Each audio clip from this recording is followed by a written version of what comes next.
Así comenzamos las informaciones, bienvenidos. Vamos a repasar hechos que ocurren en nuestros pueblos, a la nación chilena en este día. Vamos a dar una mirada muy especial, un día de memoria histórica, de conmemorar 40 años de un hecho puntual. Se lo vamos a estar mostrando también en esta jornada.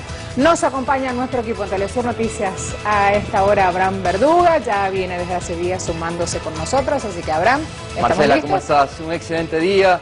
Iniciamos esta jornada de miércoles, bueno, lo vamos a decir de mejor manera, esta excelente jornada de miércoles como siempre, con titulares.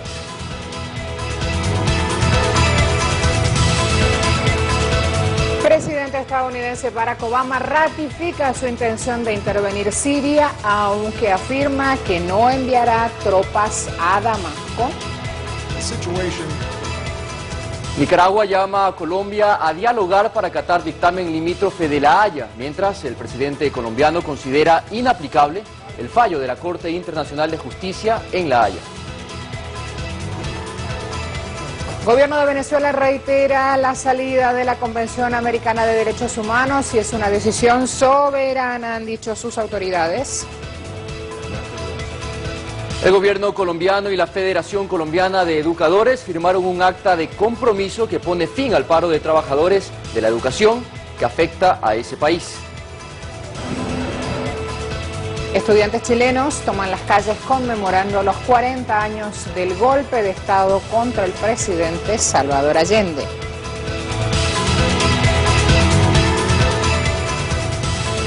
Ahí estamos, vamos a empezar a desplegar informaciones. Muy bien, Marcela, empezamos con el tema de todos los días, el protagonista de las jornadas en las últimas semanas, Siria.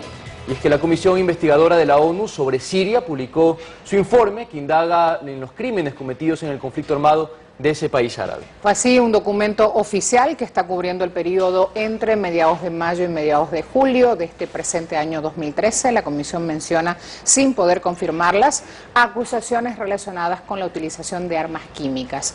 En base a las pruebas actualmente disponibles, no fue posible llegar a una conclusión sobre los agentes químicos utilizados, su sistema vector o los autores de estos.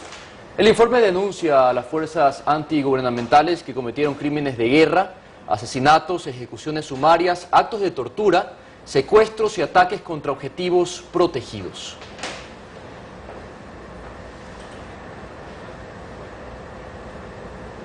Estados Unidos se mantiene firme, como vemos, con su plan de atacar militarmente Siria. Así lo sostuvo este martes el presidente estadounidense Barack Obama. El mandatario explicó la forma de cómo actuaría contra el país árabe para impedir el supuesto uso de armas químicas por parte del gobierno de Bashar al-Assad. Vamos a ver. Sin tropas terrestres ni campaña aérea. No es Afganistán, Irak o Kosovo. Así explicó el Premio Nobel de la Paz su plan de ataque a Siria. El mandatario se dirigió a su país y al mundo para aclarar las dudas surgidas en torno a su interés de intervenir en el conflicto sirio.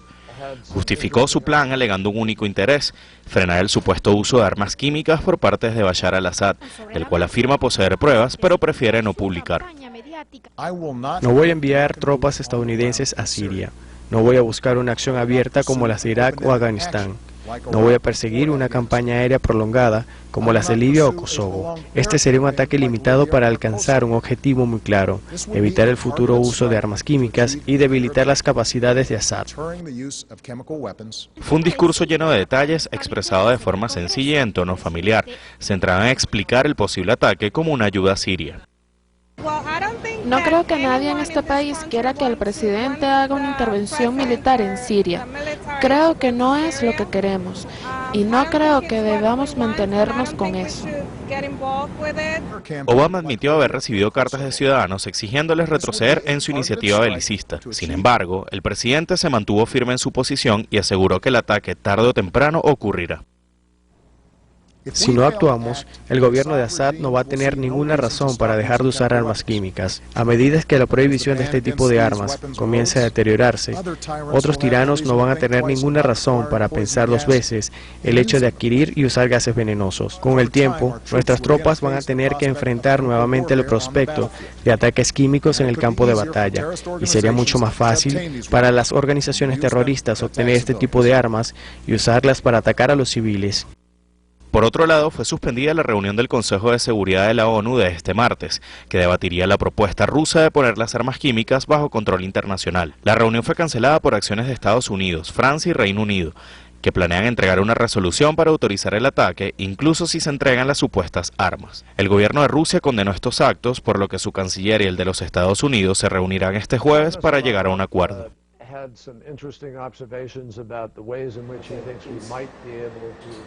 Reflejemos a esta hora declaraciones del secretario de Estado de Estados Unidos, John Kerry, quien se va a reunir este jueves para escuchar el planteamiento del gobierno de Rusia sobre el resguardo de estas presuntas armas químicas sirias.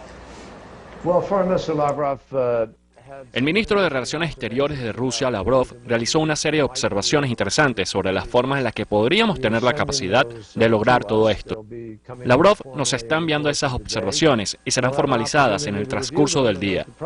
Una vez que las recibamos, vamos a tener la posibilidad de revisarlas.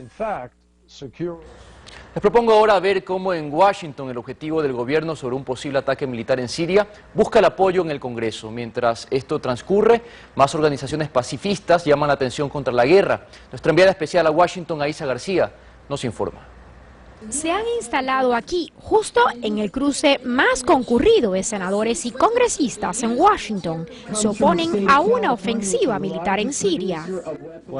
Primero hay que revisar las evidencias del supuesto ataque del gobierno sirio. Pudo haber sido una trampa, ya que los rebeldes pudieron haber lanzado las armas químicas, sabiendo que el gobierno de Estados Unidos reaccionaría contra el gobierno de Bashar al-Assad.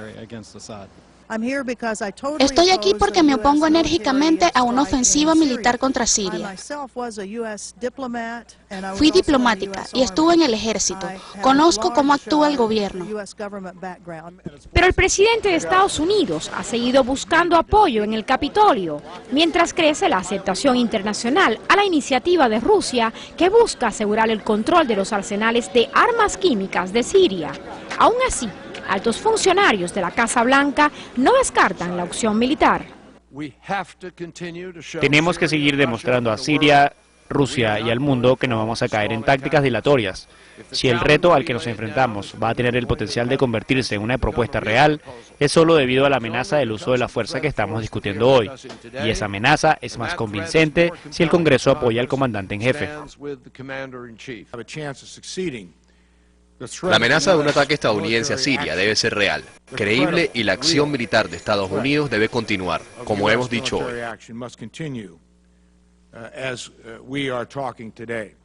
A pesar de la fuerte ofensiva mediática y del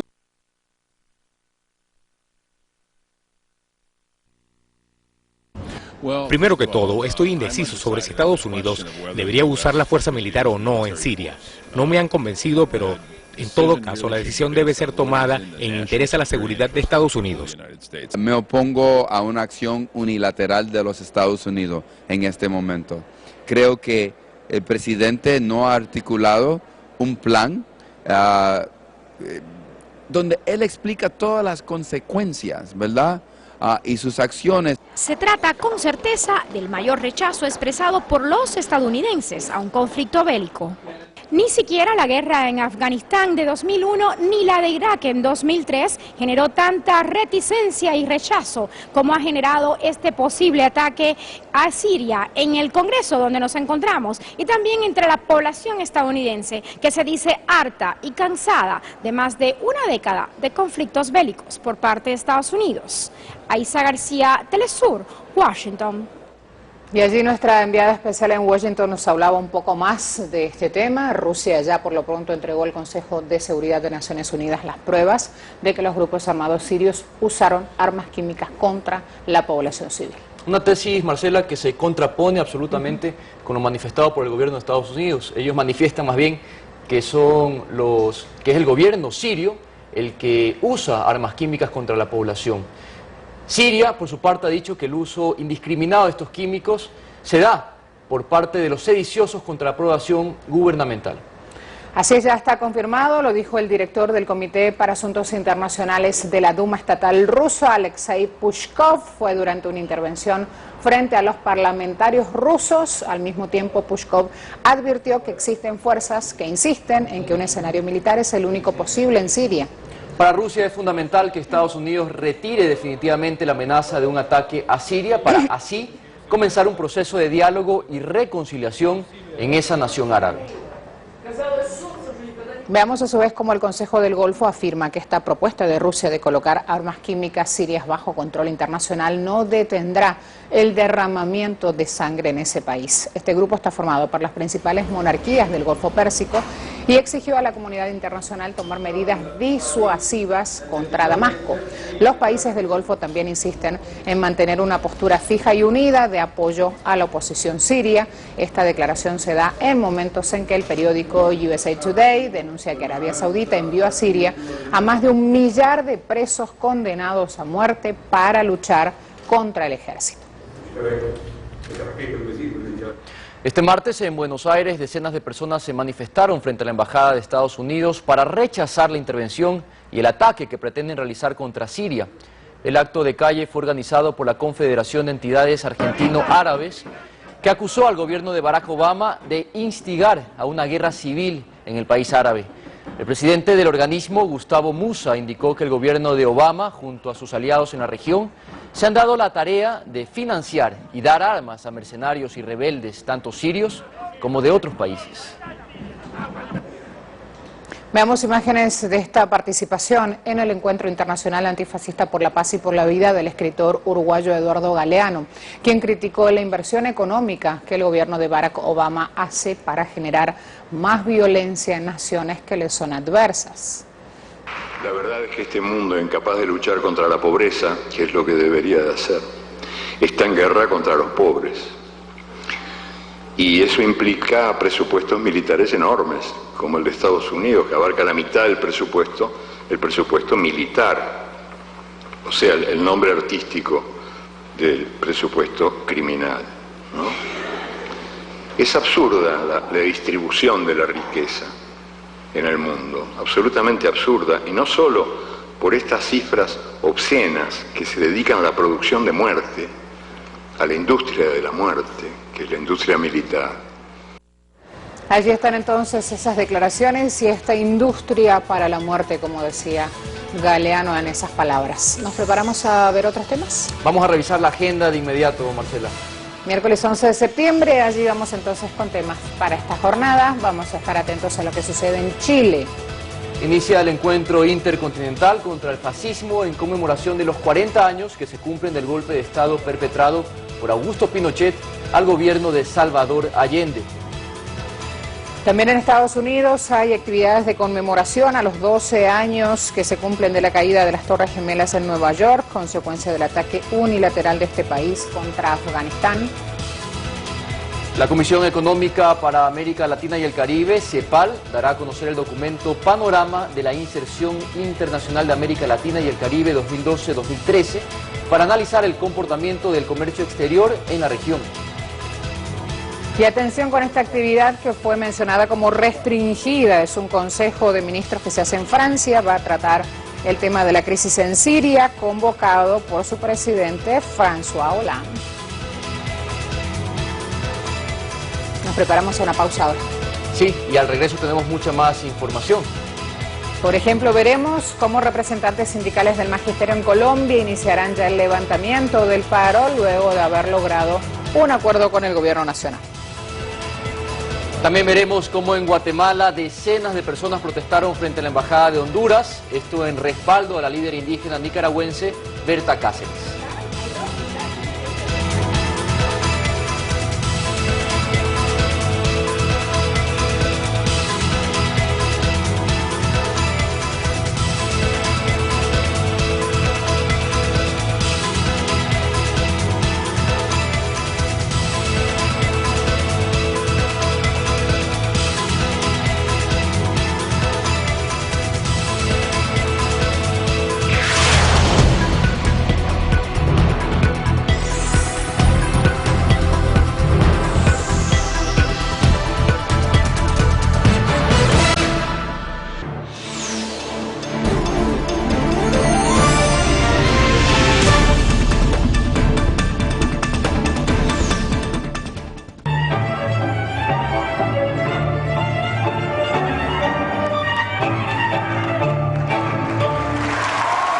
Latinoamérica es fuente inagotable de diversidad cultural. Vidas nos invita a descubrir las raíces de nuestros pueblos. Una ventana al imaginario de todo un continente. Nuestra América.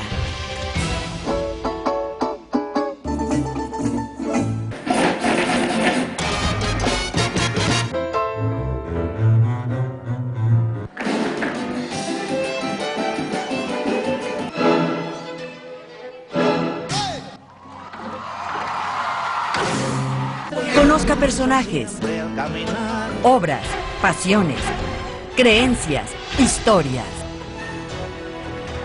Vidas, todos los domingos, solo por Telesur.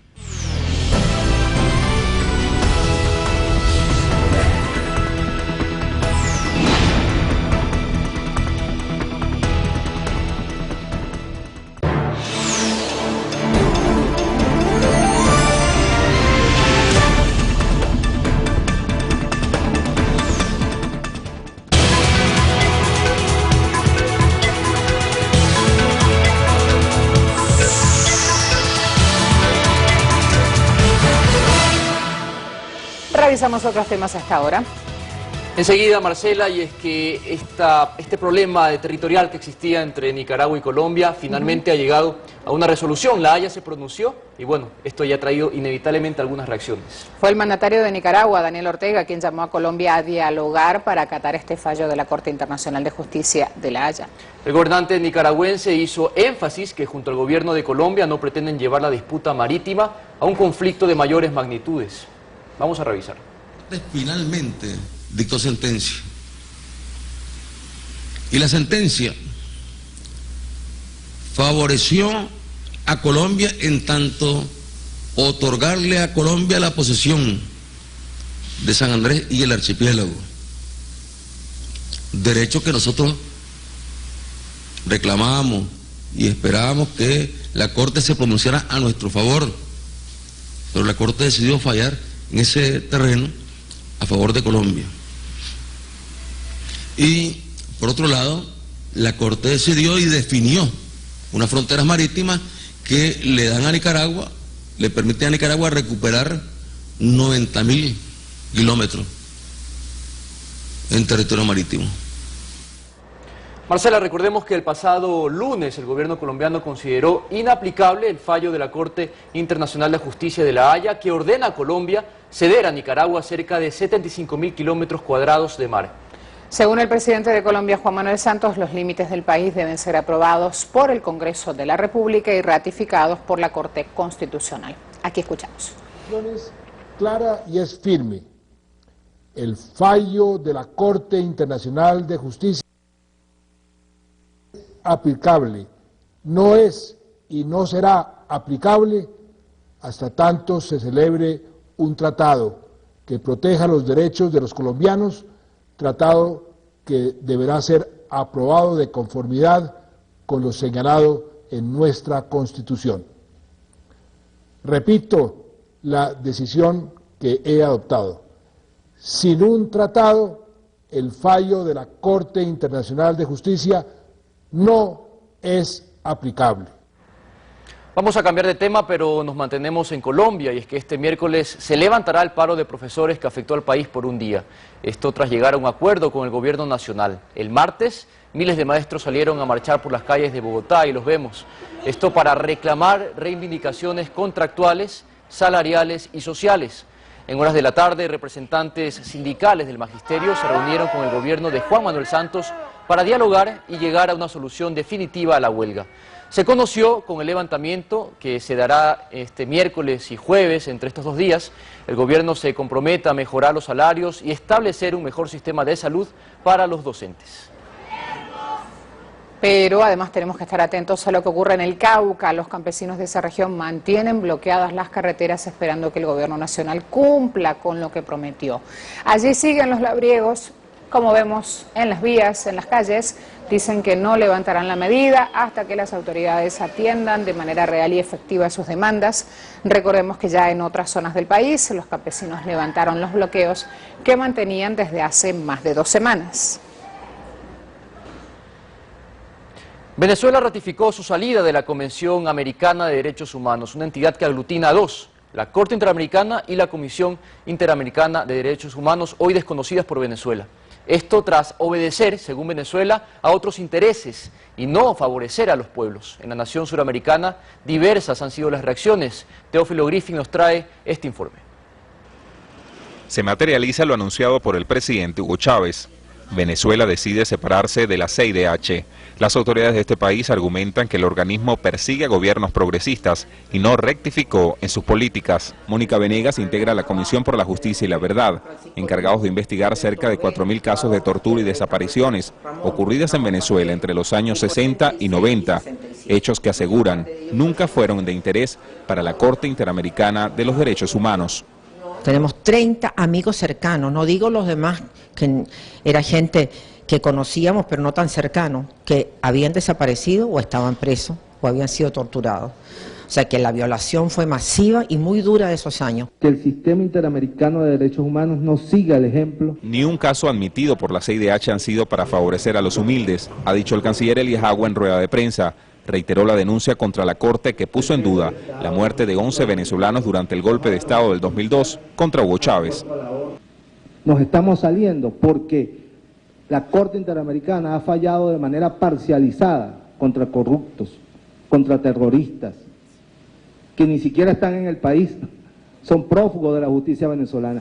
La oposición venezolana acudió en múltiples ocasiones a este organismo, la más reciente para denunciar el sistema electoral venezolano. Está dentro de esos derechos, porque si bien es cierto, Venezuela pierde la jurisdicción de la Corte Interamericana de los Derechos Humanos, Venezuela sigue sujeta a la Carta de la OEA. La mayoría de las acusaciones contra el gobierno de Hugo Chávez fueron admitidas por la CIDH. No ocurrió lo mismo con gobiernos anteriores, por lo que muchos consideran que la Corte Interamericana perdió su objetivo y se convirtió en un brazo político. ¿Qué tiene que ver la CIDH con el funcionamiento soberano y autónomo del quinto poder de nuestro país, el poder electoral? Ellos aspiran que la CIDH saque una decisión, no sé cuándo, y diga que yo no soy presidente de la República. Por favor, ¿para qué? ¿Para justificar que una invasión será? ¿Que se imagina ellos? Venezuela ratificó su compromiso con el protocolo sobre los derechos humanos del Mercosur. Apoyó la propuesta de la Unión de Países Suramericanos en crear un Consejo de Protección de estos derechos y forma parte del Consejo de Derechos Humanos de las Naciones Unidas. El gobierno de Venezuela ha calificado de justa la decisión de retirarse de la Corte Interamericana de los Derechos Humanos. El presidente Nicolás Maduro asegura que es la mejor decisión tomada por Hugo Chávez. Teófilo Griffin, Telesur, Caracas, Venezuela. Este martes en Guatemala se llevó a cabo una protesta frente a la Embajada de Honduras en apoyo a la líder indígena Berta Cáceres. En ese acto, representantes del movimiento Grito de los Excluidos dieron su solidaridad a Cáceres. Somos seres humanos todos y en solidaridad nos hemos unido a Berta Cáceres porque también sabemos que lo que se está pidiendo en Honduras, el respeto a la tierra y el territorio, es un reclamo justo y nos sentimos también afectados desde Guatemala. Al evento asistieron decenas de miembros de distintas etnias indígenas, quienes reclaman a la justicia hondureña la libertad de Cáceres, que está siendo juzgada por organizar y liderar las movilizaciones indígenas en contra del proyecto hidroeléctrico en la región de Río Blanco.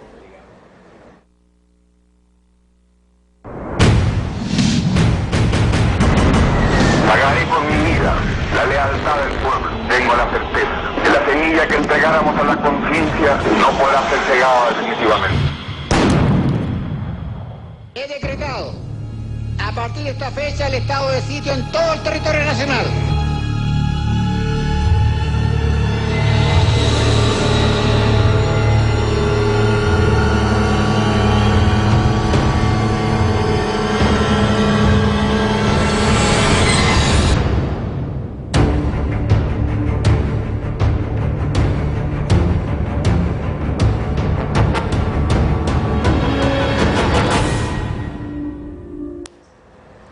Imágenes que dan cuenta de una fecha nefasta, Marcela, que la estamos recordando el día de hoy, y es que este miércoles se cumplen 40 años del golpe de Estado dado por Augusto Pinochet en Chile.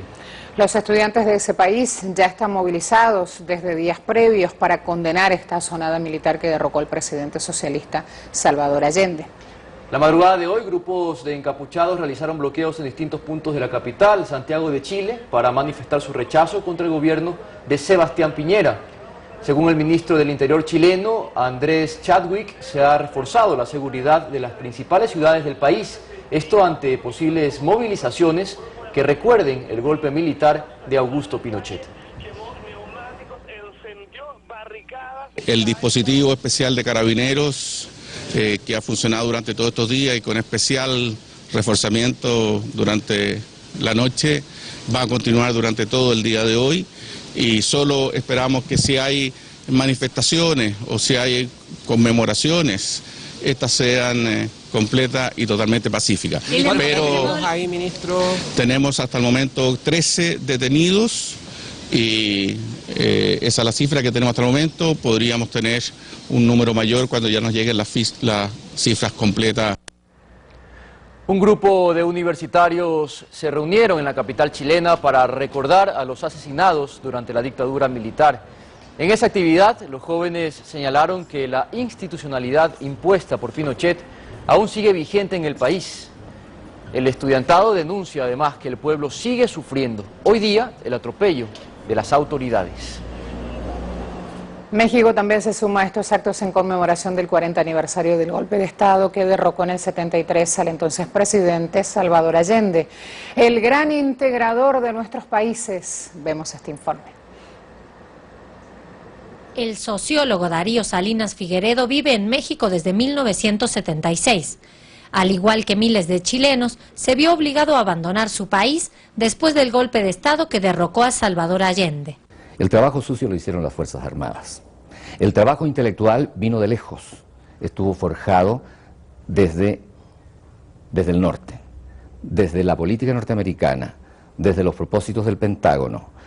Dice que el terrorismo de Estado dejó heridas aún abiertas y un modelo neoliberal que sigue vigente. Sin embargo, con el paso de los años también germinó el legado de Salvador Allende. Me parece que cuando se plantea hoy día en América Latina la importancia de hacer de los recursos de un país en factores del desarrollo y ejercerlos soberanamente, allí se está recuperando la experiencia de Salvador Allende. Un líder que trabajó por la unidad latinoamericana, visitó México en 1972 y dejó huellas. ¡Viva México! ¡Viva Chile! ¡Viva Latinoamérica unida! Porque un obrero sin trabajo, no importa que sea o no sea marxista, no importa que sea o no sea cristiano, no importa que no tenga ideología política, es un hombre que tiene derecho al trabajo y debemos dárselo nosotros. Las palabras y el ejemplo de Salvador Allende calaron en el movimiento estudiantil mexicano que llevaba varios años en lucha, y cuando aquí arreció la represión, Salvador Allende los protegió. Daba cobertura y protección prácticamente a todos los grupos de oposición latinoamericanos. Nosotros estuvimos exiliados en Chile. México ha sido y será amigo de Chile, fueron palabras de Allende en 1972. Casi 40 años después, con múltiples acciones, se honra aquí la memoria del líder de la Unidad Popular chilena. Paula Mónaco, Felipe, Telesur, Ciudad de México. La figura de Salvador Allende, un personaje prominente de Latinoamérica, recordada en todas partes. Este martes, por ejemplo, el presidente de Venezuela, Nicolás Maduro, recordó al expresidente de Chile y así lo hizo. Vamos a ver. Recordando hace 40 años a uno de los gigantes de América del Sur. Estamos en el mes de septiembre, ya hoy 10 de septiembre, arrancó la gran jornada mundial antifascista que convierte a Caracas en la capital de la lucha antifascista del mundo entero, en homenaje a Salvador Allende, el presidente mártir de América. Mañana se va a cumplir 40 años del golpe de Estado contra Allende. Y en esta tarea de conmemoraciones, en este ejercicio histórico que hacemos, prestemos atención al siguiente punto. En Venezuela, algunos productos de la cesta básica han escaseado en los supermercados privados. Para el gobierno de este país se trata de una campaña de desestabilización que recuerda lo que ocurrió hace 40 años en Chile con este golpe de Estado que sacó del poder e hizo perder la esperanza a muchos habitantes en Chile. Así salió Salvador Allende, así se lo tiene presente hoy con su legado en la nación venezolana. La arepa es el plato tradicional que identifica a Venezuela y representa el de mayor consumo en el país. El venezolano acostumbrado tiene su arepita, ¿me entiendes? En su cena, en su almuerzo. Su preparación en algunas areperas se ha complicado. Nosotros trabajamos, por ejemplo, con la harina, es nuestra materia prima y nos cuesta, hay que salir de cacería literalmente para conseguirla. Otros de primera necesidad para la población son difíciles de conseguir y cuando se consiguen, se venden de manera controlada por los propietarios de los supermercados. Hay que tener paciencia, un día hay leche, otro día hay harina, otro día hay azúcar, pero sí se consigue. Entonces tiene que comprarlo con la familia más o menos para llenar más o menos la cesta. La investigación del gobierno asegura documentadamente que la responsabilidad de la escasez recae sobre empresas ligadas a la derecha venezolana, quienes promueven, entre otros elementos, especulación y acaparamiento para generar malestar en la población. El presidente Nixon da la orden a los empresarios chilenos que estaban involucrados en el golpe de Estado, da la orden de hacer chillar la economía chilena. Entonces, eso generó en esa época, previo al golpe de Estado del presidente Salvador Allende, toda una situación de desabastecimiento. Políticos venezolanos coinciden con esa posición. Las guerras económicas se han aplicado a todos los gobiernos democráticos, dignos, antiimperialistas y mucho más a los gobiernos socialistas. Eso fue en Cuba, eso fue con los sandinistas, así mismo ocurrió por supuesto con Allende. También aseguran que esta estrategia se repite en Venezuela cada vez que se aproxima un proceso electoral. Durante los próximos días en Venezuela se desarrollarán actividades para conmemorar el 40 aniversario del golpe de Estado que derrocó al presidente Salvador Allende en Chile. Uno de los objetivos, sensibilizar a la población de la importancia de vivir en democracia. Jaime Herrera, Telesur, Caracas, Venezuela. Momento de proponerles desde esta capital latinoamericana hacer una pausa, digo, hay otras cosas que vamos a revisar a la vuelta. Enseguida, Marcela, vamos a revisar todo lo que acontece fuera de los límites de América Latina, en Mundo 360, en Libia. Una bomba explotó este miércoles en la ciudad de Bengasi, destruyendo la sede del Ministerio de Asuntos Exteriores. Y esto ocurrió ayer, pero por lo que pasó todavía guarda conmoción el tema. Fue en Jordania, un diputado abrió fuego con un fusil dentro del Parlamento. Allí las imágenes, le contaremos más al regreso.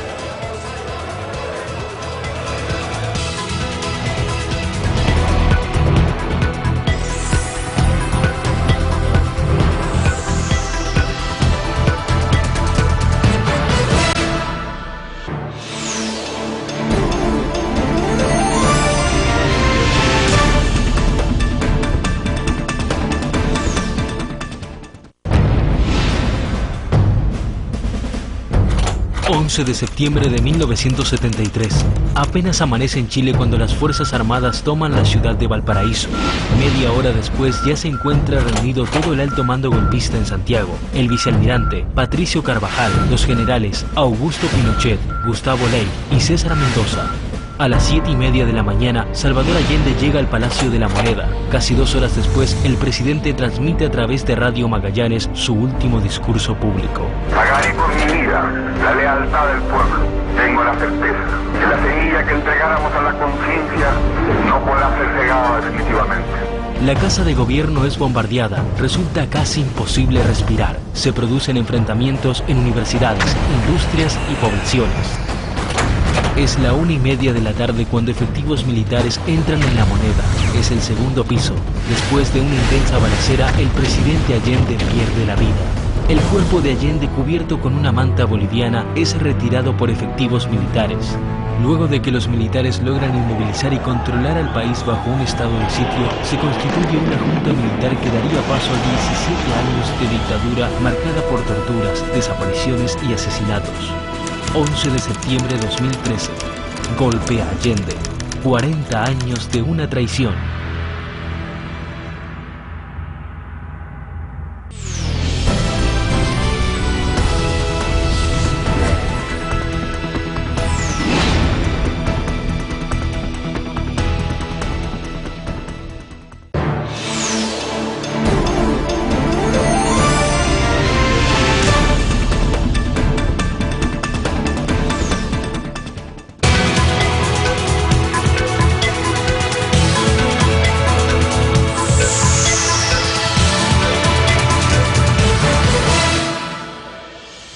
Gracias por seguir con la señal de Telesur. Tenemos mucha más información. En Libia, Marcela, una fuerte explosión destruyó este miércoles un edificio perteneciente al Ministerio de Asuntos Exteriores, ubicado en el centro de la ciudad, en Bengasi. Según los primeros reportes que hacen las autoridades, esta explosión generó heridos. Hay distintas personas en este momento siendo atendidos, también, como vemos, daños en edificios cercanos. El atentado se produce a menos de 24 horas del asesinato de un alto jefe policial. Nos vamos a Egipto. Nuevamente el país es escenario de violencia. Este miércoles al menos 4 soldados murieron y 20 resultaron heridos en un atentado con coche bomba contra una sede de inteligencia militar. Veremos las imágenes. La televisión estatal egipcia señaló que tras el hecho hubo otros 2 estallidos, probablemente ocasionados por el impacto de proyectiles. Los heridos son 15 militares y 5 civiles y no se descarta que la cifra de víctimas aumente en los últimos 3 años. La península del Sinaí se ha vuelto cada vez más violenta, lamentablemente fuera de control, precediendo al derrocamiento del presidente Mohamed Morsi y la matanza de sus seguidores en julio pasado. En el Parlamento jordano se vivieron momentos de tensión. Esto luego de que un diputado abriera fuego con un fusil Kalashnikov dentro del hemiciclo. El hecho ocurrió después de que el agresor mantuviera una discusión con otro diputado. Escuchamos ahí, los guardias intentaron impedir que disparara, pero una bala se escapó alcanzando el techo. Esto, afortunadamente, sin provocar víctimas. El incidente estuvo seguido de instantes de mucha confusión entre los parlamentarios. Luego de este suceso, se celebró increíblemente una sesión extraordinaria donde se votó a favor de la expulsión del diputado armado. Un grupo de ciudadanos en Yemen condenó las acciones del gobierno de Estados Unidos, quien atacó el 23 de enero pasado la ciudad de Kual. Allí murieron 7 personas en ese hecho. Civiles exigieron respuestas al gobierno de Estados Unidos por un ataque que hizo un avión no tripulado, donde decíamos murieron 8 personas. Aún no se tienen a los responsables. 4 misiles fueron lanzados por el dron sin explicación alguna, y cuando hablamos de que no se tienen a los responsables es porque no hay una investigación formal. Familiares de una de las víctimas, Ali Quille, maestro de primaria, pidió las razones de este ataque, por qué matan a su gente. Las autoridades de Yemen esperan ahora que se indemnice a los familiares de las víctimas, y con eso se llega así de lisa y llanamente a una conclusión final. El presidente iraní Hassan Rouhani indicó durante una entrevista concedida a un canal de televisión de su país que el tiempo para resolver la disputa con países de Occidente generada por su programa nuclear es limitado. El presidente Rouhani urgió a la comunidad internacional a aprovechar su designación como primer mandatario, esto como un punto de partida para una negociación. En lo que compete al tema nuclear, el final del conflicto tiene que ser una situación donde ganemos todos. Tenemos que ganar todos. Si una de las partes pierde, todos perdemos. Debemos continuar por un camino de entendimiento. Todos debemos salir satisfechos de estas circunstancias. Irán está lista para lograr un acuerdo. La Corte Penal Internacional inició este martes el juicio contra el vicepresidente de Kenia, William Samoei Ruto, por presuntos crímenes de lesa humanidad. Ruto apareció en la corte junto al periodista Joshua Arap Sand, también imputado, declarando ser inocente de los cargos. Ruto y Sand fueron acusados, recordemos, por la Fiscalía de haber sido los principales organizadores de presuntos crímenes contra los partidarios de Mwai Kibaki. Él es líder del Partido de la Unidad Nacional. tras las elecciones de finales del 2007 en ese país africano. Se espera que comience en noviembre próximo un juicio contra el presidente de Kenia, Uhuru Kenyatta, también acusado de orquestar la violencia postelectoral. Veremos cómo al sur de Filipinas se registraron nuevos combates entre tropas del gobierno y los rebeldes del Frente de Liberación Nacional Moro, unos enfrentamientos que han dejado lamentablemente al menos 9 personas sin vida, mientras cientos de ellas permanecen como rehenes y usados por los rebeldes como escudos humanos para impedir la acción de las fuerzas del Estado. El pasado martes, el gobierno de Benigno Aquino envió más tropas para controlar la situación en Zamboanga, lugar donde se producen la mayoría de los combates. El Consejo de Energía Atómica de Taiwán concluyó este martes un simulacro de desastre nuclear en la zona sur del país. El simulacro, que tuvo una duración de 2 días, se llevó a cabo en las instalaciones de una planta nuclear. Los participantes realizaron actividades de detección y tratamiento de radiación, mientras que los bomberos y el personal de rescate trabajaron en la evacuación del personal. La región se encuentra en alerta máxima a causa del desastre ocurrido en la planta japonesa de Fukushima. Otro tema, Corea del Norte y Corea del Sur anuncian la reapertura del complejo industrial Kaesong el próximo lunes, luego de 5 meses de cierre, un acuerdo que se da luego de 2 rondas de negociaciones. El complejo industrial compartido por ambas Coreas es una de las pocas muestras de acercamiento entre los estados. El líder norcoreano Kim Jong-un cerró el acceso de trabajadores surcoreanos a Kaesong el pasado 3 de abril, en medio de una escalada de tensión en la península a causa de los ejercicios militares que hacen conjuntamente Seúl y Washington. Los bomberos de Australia continúan combatiendo un incendio forestal iniciado el pasado martes en los alrededores de Sydney. Las autoridades decretaron en emergencia 4 áreas cercanas este martes. Cerca de las Montañas Azules, al oeste de Sydney, el incendio sigue ardiendo descontrolado y podría tomar varios días para poder extinguirlo. En la zona occidental de Marsden Park, el incendio destruyó una casa y varios vehículos.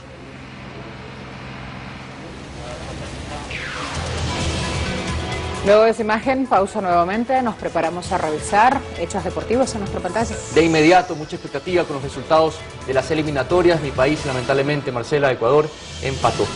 A veces nos toca sonreír y decir, bueno, es simplemente un juego, pero duele un poquito igual. Ya volvemos. Regresamos.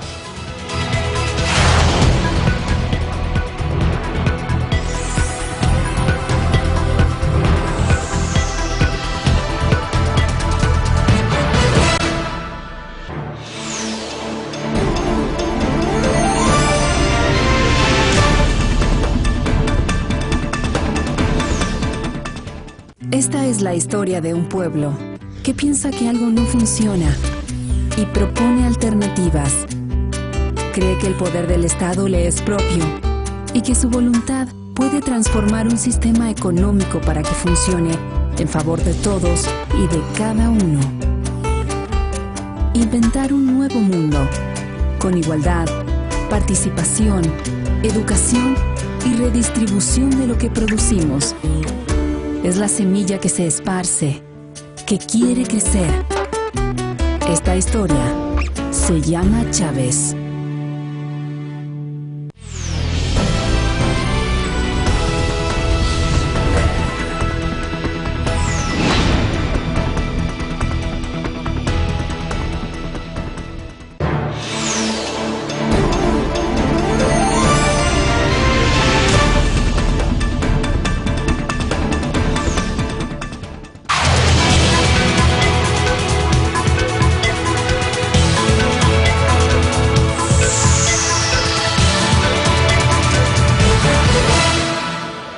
Aquí vamos. Bienvenido, nuestro especialista en deportes. ¿Cómo va la mañana? Marce, Abraham, muy buen día. Nueva jornada de eliminatorias mundialistas suramericanas. Argentina es la primera selección del continente que ya tiene boleto asegurado para viajar a Brasil el próximo año para disputar el Mundial de Fútbol. Uruguay postergó la clasificación de Colombia. Los uruguayos con esa victoria se mantienen con buenas posibilidades de avanzar. Ecuador sumó un punto en La Paz muy importante en la altura boliviana para seguir en carrera, mientras que Venezuela venció a Perú y mantienen sus opciones, aunque muy remotas, decimos ese calificativo, porque no dependen de ellos mismos para llegar a jugar el repechaje. Lo cierto, Edgardo, es que las eliminatorias se ponen cada vez más dramáticas. Así es, con 2 jornadas por disputar, solo podríamos decir que cupo y medio se está disputando, ya que Colombia tiene prácticamente asegurada la clasificación, al igual que Chile. ¿El repechaje con quién se disputa? Con Jordania, un equipo de Asia, el quinto de la clasificación asiática, que se va a estar disputando en partidos de ida y vuelta con la definición allá en Jordania. Ahí comenzamos entonces, vamos a ver informaciones deportivas hasta ahora.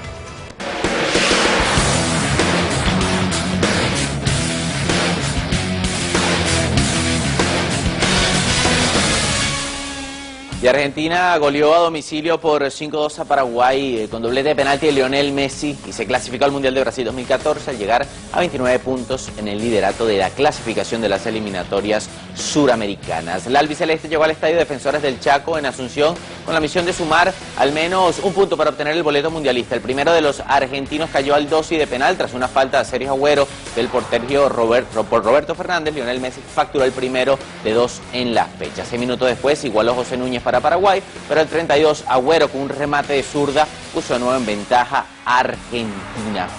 En la etapa complementaria, la oncena de Alejandro Sabela terminó su faena. Ángel Di María al 50 firmó el 3-1 al culminar un contragolpe que agarró mal parada la defensa paraguaya. Luego Messi fue derribado por Salustiano Candía dentro del área y el astro del Barcelona facturó el cuarto del albiceleste y segundo personal en el partido. Al 86, Roque Santa Cruz descontó para los guaraníes y 4 minutos después, Maxi Rodríguez marcó el 5-2 final de Argentina, mundialista, sobre Paraguay.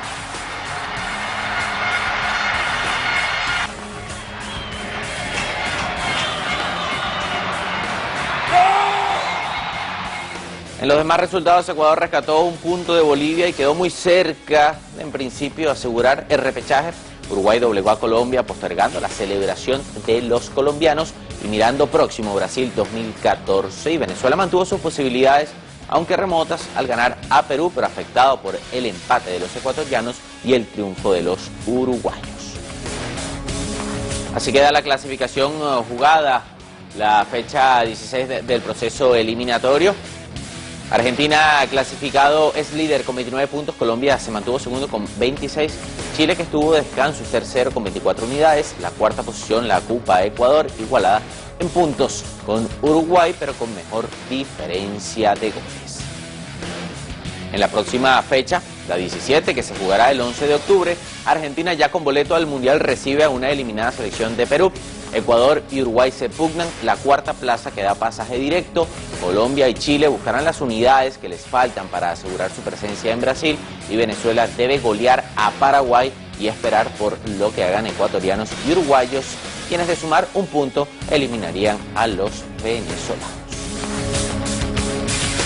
En otro tema, el COI tiene nuevo presidente. Se trata de Thomas Bach, quien se impuso por mayoría absoluta en la segunda votación de las 125 sesión ejecutiva que el Comité Olímpico Internacional realizó en Buenos Aires, Argentina. Bach superó en la carrera por la presidencia de la Organización Olímpica al singapurés Sermian Niang, quien fue el primer eliminado, al ucraniano Sergei Bubka, al puertorriqueño Richard Carrión y al suizo Denis Oswald.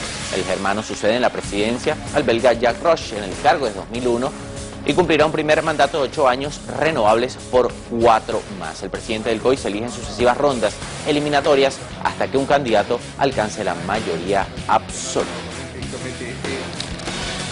Bien, nosotros así finalizamos la información deportiva. Marce Abraham, 11 de la mañana, Deportes Telesur, hora Venezuela. Vamos a estar revisando más a fondo entonces todo lo que sucedió en las eliminatorias suramericanas al Mundial de Brasil 2014 y también en CONCACAF, porque México también está muy cerca de quedar eliminado. Peligrando. También. Wow. Terminamos aquí esta información deportiva. Siempre nos cae muy bien en la mañana recibir información de este tipo y nos vamos a una pausa. Ya volvemos.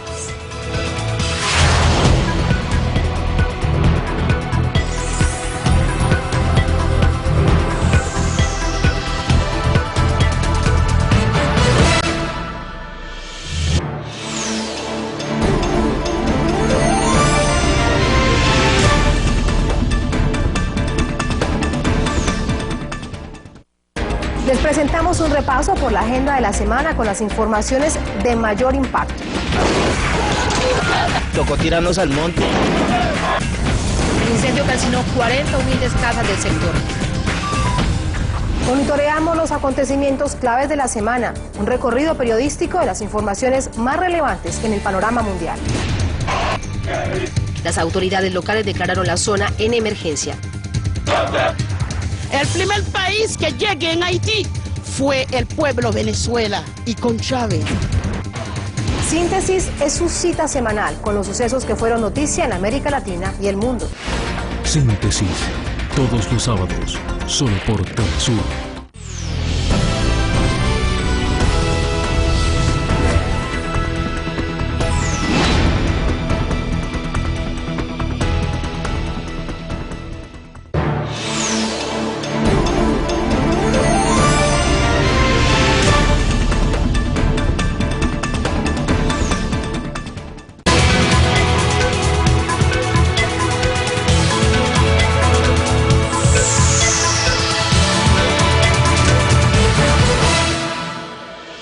Había un comentario que hacíamos aquí fuera de cámara y vale también a esta hora ilustrar de otra manera, sobre todo con alguien que creció en Ecuador y sabe lo que representa Yasuní para su gente, así que vamos a aprovechar ahora las palabras de Abraham para hablar de este debate que se da en Ecuador respecto justamente al uso soberano que va a hacer de esos recursos ubicados allí en esa reserva Yasuní-Teté. Un debate, Marcela, que genera gran expectativa entre los ecuatorianos, y es que la reserva del Parque Nacional Yasuní está considerada una de las más biodiversas en el planeta. Sin embargo, es importante precisar que la explotación, la propuesta del gobierno, la implementación del Plan B, es simplemente explotar el bloque ITT, solo un bloque de esta gran reserva ecológica del Yasuní. Como lo decía Marcela, continúa el debate en Ecuador frente a esta posible explotación petrolífera. En todo caso, hoy el debate se centra en la supuesta afectación a pueblos no contactados. Vamos a ver entonces este informe que preparamos. Manay recuerda el sitio donde vivió junto con su familia hasta su adolescencia en la provincia de Pastaza, en la Amazonía ecuatoriana. Él pertenece a la comunidad Zápara y conoce a profundidad la vida en la selva. Sostiene que los no contactados que transitan zonas que bordean el Yasuní mantienen una conexión especial con la naturaleza. Las personas que vivimos en la selva vivimos con sueños, y ese sueño es la conexión directa con cada uno de los espíritus. Eso es la parte, el conocimiento científico de nosotros. No es que conectamos solamente con espíritus que están en los árboles, en el agua, conectamos con los espíritus que están bajo tierra también, el espíritu del petróleo. Petróleo que requiere el Ecuador para su desarrollo. El uso de estos recursos ha generado amplio debate precisamente por la supuesta presencia de pueblos no contactados en esta zona. Esta es la ubicación del Parque Nacional Yasuní en la Amazonía ecuatoriana. Aquí se encuentran los bloques 31 y 43, este último correspondiente al ITT, siglas de los territorios de Ixpingo, Tambococha y Tiputini. Según el Observatorio de Derechos Colectivos, en esta zona existen evidencias de indígenas no contactados. Consideran que la explotación del 1 por 1000 del Yasuní tendrá afectaciones irreversibles. No es lo mismo que a uno le corten el 1 por 1000 de la mano que a uno le corten el 1 por 1000 en el cerebro o en el corazón. Con base en estos y otros estudios, la Comisión de Biodiversidad prepara su informe final que será debatido en el Pleno de la Asamblea Nacional. Aquí el ministro de Justicia contradice las posturas sobre la existencia de pueblos en aislamiento voluntario en la zona del Yasuní. Lo que sí se puede determinar es dónde no se encuentran. Y en ese sentido, el mapa que el Ministerio de Justicia ha presentado actualizado a la fecha, es decir, en este mes, al año 2013, sí determina que en la zona del bloque 31 y bloque 43 no hay presencia. El próximo 15 de octubre vencería el plazo que tiene la Comisión de Biodiversidad para entregar su informe al Pleno de la Asamblea Nacional. En el tiempo que le resta a la Comisión de Biodiversidad, el debate se centra en la integralidad y presencia de los pueblos no contactados, además de una posible afectación a la parte intangible del Parque Nacional Yasuní. Cristian Salas, Telesur, Ecuador. Veamos cómo en Argentina comenzó la recta final con miras a las legislativas del 27 de octubre. ¿Qué representan? ¿Qué se habla? ¿Qué camino está hecho? Ya lo vemos aquí. Reafirmando el camino construido desde hace 10 años por el Gobierno Nacional, El Frente para la Victoria lleva 2 listas de candidatos a legisladores por la ciudad de Buenos Aires. Representa no solo todo lo que se construyó desde el 2003, sino también una mirada política de una ciudad inclusiva, de una ciudad para todos, de una ciudad donde se inviertan los importantes recursos que tienen para las obras que necesitan los porteños. La cuenta regresiva para las elecciones se puso en marcha y los candidatos vuelven a recorrer las calles de la ciudad presentando sus propuestas. Vamos a esbozar ideas que tiendan a poder mejorar lo que hemos hecho hasta ahora, porque en definitiva nuestra lista es la lista del voto útil. El voto útil es aquel que puede ser útil para nuestro pueblo, que puede ser útil para la inclusión. El voto útil es el que es útil para la ampliación de derechos, y nuestra fuerza política es una fuerza política que en estos 10 años ha permitido incluir, generar trabajo y ampliar derechos. Acompañando a la presidenta Cristina Fernández, los candidatos a legisladores inauguraron una nueva sede de la Secretaría de Cultura en la Villa 21. La idea es que la cultura sea igual para todos. Nosotros aspiramos obviamente a que a través de la cultura los sectores populares construyan identidad, se generen vínculos, se genere hasta incluso un estilo, una profesión, un oficio. La cultura, la industria de la cultura trae aparejado muchos aspectos que generan trabajo, inclusión, pero también construye subjetividad de las personas. Ya quedaron delineados los candidatos a las elecciones legislativas que competirán finalmente en los comicios nacionales del próximo 27 de octubre. Se inicia esta segunda etapa de la campaña electoral con los candidatos realizando las propuestas de país que se debe construir pensando en el presente pero también mirándose al futuro.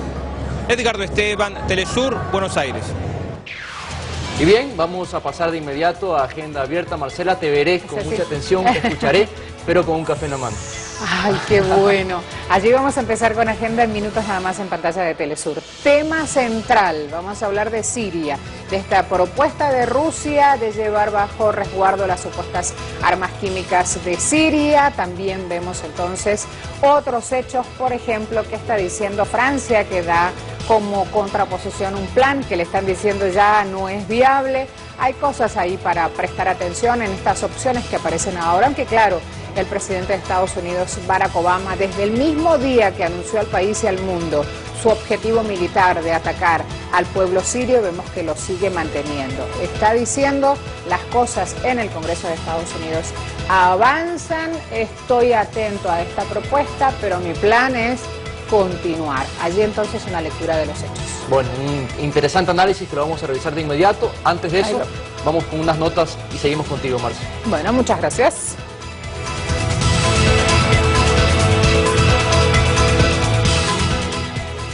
Desde China, nuestra corresponsal Sahaye Tayo nos informa acerca del reciente proyecto presentado por jóvenes universitarios con respecto a la edad de jubilación de hombres y mujeres en ese país. Vamos a ver la nota. Actualmente, los hombres chinos terminan su vida laboral a los 60 años de edad, mientras que las mujeres a los 50. Un proyecto presentado por la Universidad de Tsinghua propone aumentar a 65 años la permanencia en los trabajos. Yo este año cumplo 60 años y quiero retirarme. 60 años es lo correcto. Es algo que el país no entiende, pero los ancianos queremos hacerlo porque los jóvenes vienen creciendo y que las plazas estén ocupadas por los ancianos es un problema para que ellos no encuentren empleo. El cuerpo de las mujeres pide descanso a los 50 años. Ya no tenemos la misma fuerza, ni la misma energía porque las mujeres trabajan más que los hombres. Cuando regresan de los trabajos hay que atender a la familia. Entre los aspectos señalados para alargar la edad laboral es el rápido envejecimiento de la población. Este año la cifra de adultos mayores ascenderá alrededor de los 200 millones. 60 años es muy rápido para el retiro. A esa edad los chinos tenemos la fuerza para continuar trabajando por lo menos hasta los 70 u 80 años.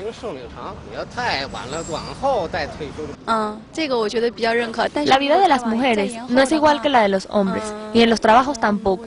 Todo el mundo realiza las mismas funciones. Algunas son más forzadas, y en ese caso el retiro debe ser antes. Según datos oficiales, alrededor del 50% de los jóvenes recién graduados en las universidades no consiguen empleos. Otro tema a tener en cuenta antes de aprobar el proyecto de la edad de jubilación. Ahora el problema de los empleos para los que se gradúan es un problema muy grande, aunque se está trabajando para que en poco tiempo sea mejor. La red social Weibo, que es similar a Twitter, ha sido escenario de debate.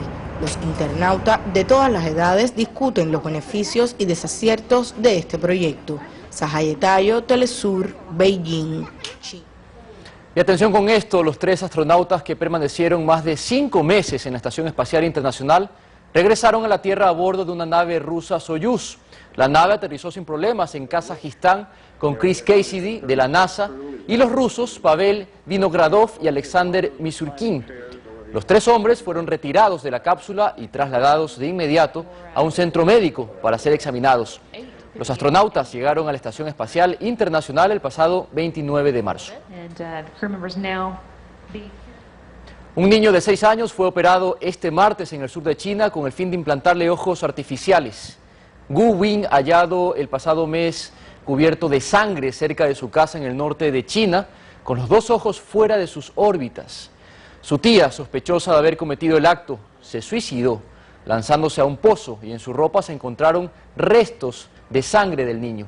Increíble. El objetivo de esta operación fue colocarle implantes oculares para luego ponerle una prótesis. El médico responsable de la intervención piensa que dentro de 5 o 10 años se podrán poner ojos biónicos con los que podría recobrar entre el 20% y 40% de su capacidad visual. Aquí hacemos una pausa de inmediato, nos contactamos con Marcela Heredia para revisar la agenda abierta. Si se va, se lo pierde. Continúe con Telesur.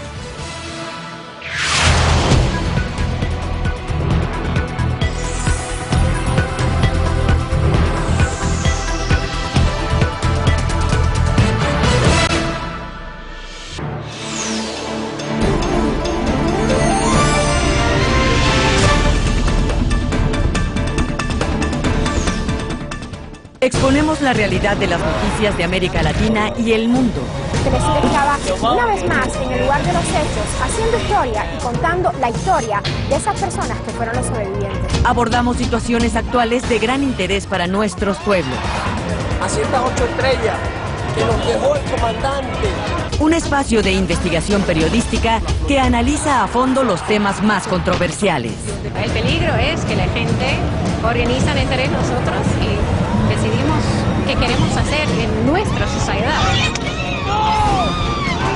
Historias que son noticia y que impactan su vida. La represión fue brutal acá en Santiago de Chile y en el resto de las ciudades. Es el mismo gobierno el que reprime de una forma completamente absurda. Reportajes Telesur, todos los miércoles, solo por Telesur.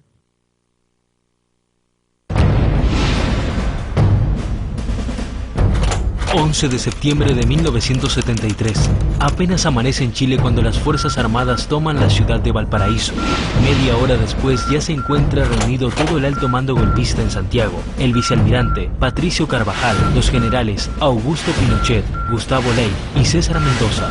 A las 7:30 de la mañana, Salvador Allende llega al Palacio de la Moneda. Casi 2 horas después, el presidente transmite a través de Radio Magallanes su último discurso público. Pagaré con mi vida la lealtad del pueblo. Tengo la certeza que la semilla que entregáramos a la conciencia no podrá ser cegada definitivamente.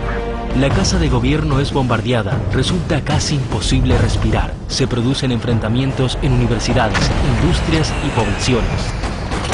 Es la 1:30 de la tarde cuando efectivos militares entran en la Moneda. Es el segundo piso. Después de una intensa balacera, el presidente Allende pierde la vida.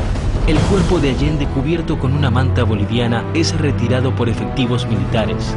Luego de que los militares logran inmovilizar y controlar al país bajo un estado de sitio, se constituye una junta militar que daría paso a 17 años de dictadura marcada por torturas, desapariciones y asesinatos.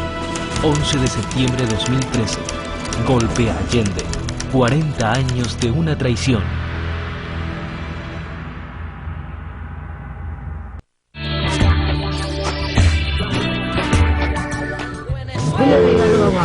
Un libro para extraordinario que a mí me ayudó cuando era muy joven a entender mejor América Latina, nuestra historia, nuestra realidad, las venas abiertas de América Latina, imagínate. Es un monumento a nuestra realidad, a nuestra identidad. Eduardo Galeano, tú sabes, ¿no? Sí, gran uruguayo. Ayer estuvo el diablo aquí, en este mismo lugar. Huele a azufre todavía. El señor presidente de los Estados Unidos, a quien yo llamo el diablo, vino aquí hablando como dueño del mundo para tratar de mantener el actual esquema de dominación y de saqueo a los pueblos del mundo. Hay que recorrer cada esquina, cada rincón y verle la cara a ese pueblo y darle un abrazo a ese niño y a ese hombre. No descansar buscando solución a los problemas. Ahora, las soluciones son con ellos. Sin ellos es imposible nada.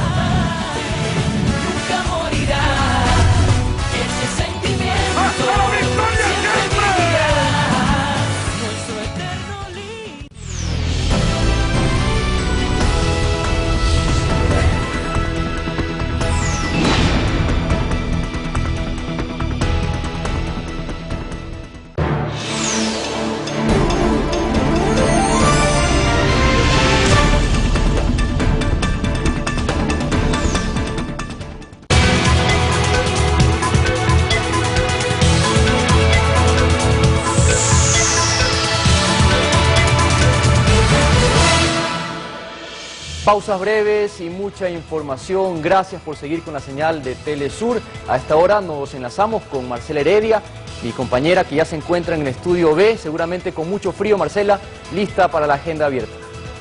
Ha sido un día típico este comenzar en Caracas, es verdad, todos hemos hablado de lo mismo, de esta mañana fresca con que empezamos el día. Con este aire nuevo, así renovados, largamos agenda abierta. A todos bienvenidos, vamos a iniciar con este tema en Siria, una crisis en el país que continúa. Fue ayer cuando el Consejo de Seguridad de Naciones Unidas canceló la reunión de urgencia que había sido convocada por Rusia tras la propuesta del gobierno francés para aprobar una resolución contra el gobierno de Siria, esto por el supuesto uso de armas químicas.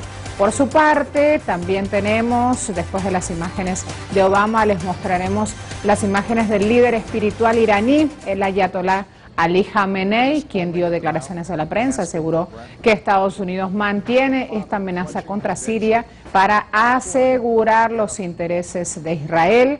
También saludó Khamenei la iniciativa del gobierno ruso de que se empezara ya a considerar una posibilidad que el gobierno de Bashar al-Assad de Siria entregue sus supuestos arsenales químicos a la comunidad internacional para evitar un golpe militar por parte de Estados Unidos. Distintas aristas de un mismo tema que venimos siguiendo en agenda abierta desde hace unos días. Moscú, hay que decir que sigue trabajando con el gobierno de Bashar al-Assad para presentar un plan concreto que ponga bajo control las armas químicas. De allí la importancia de ir a dialogar en este momento con Hisham Wanus en Siria. Allí vamos a tener entonces lo que está ocurriendo justamente en Damasco ya en breves minutos.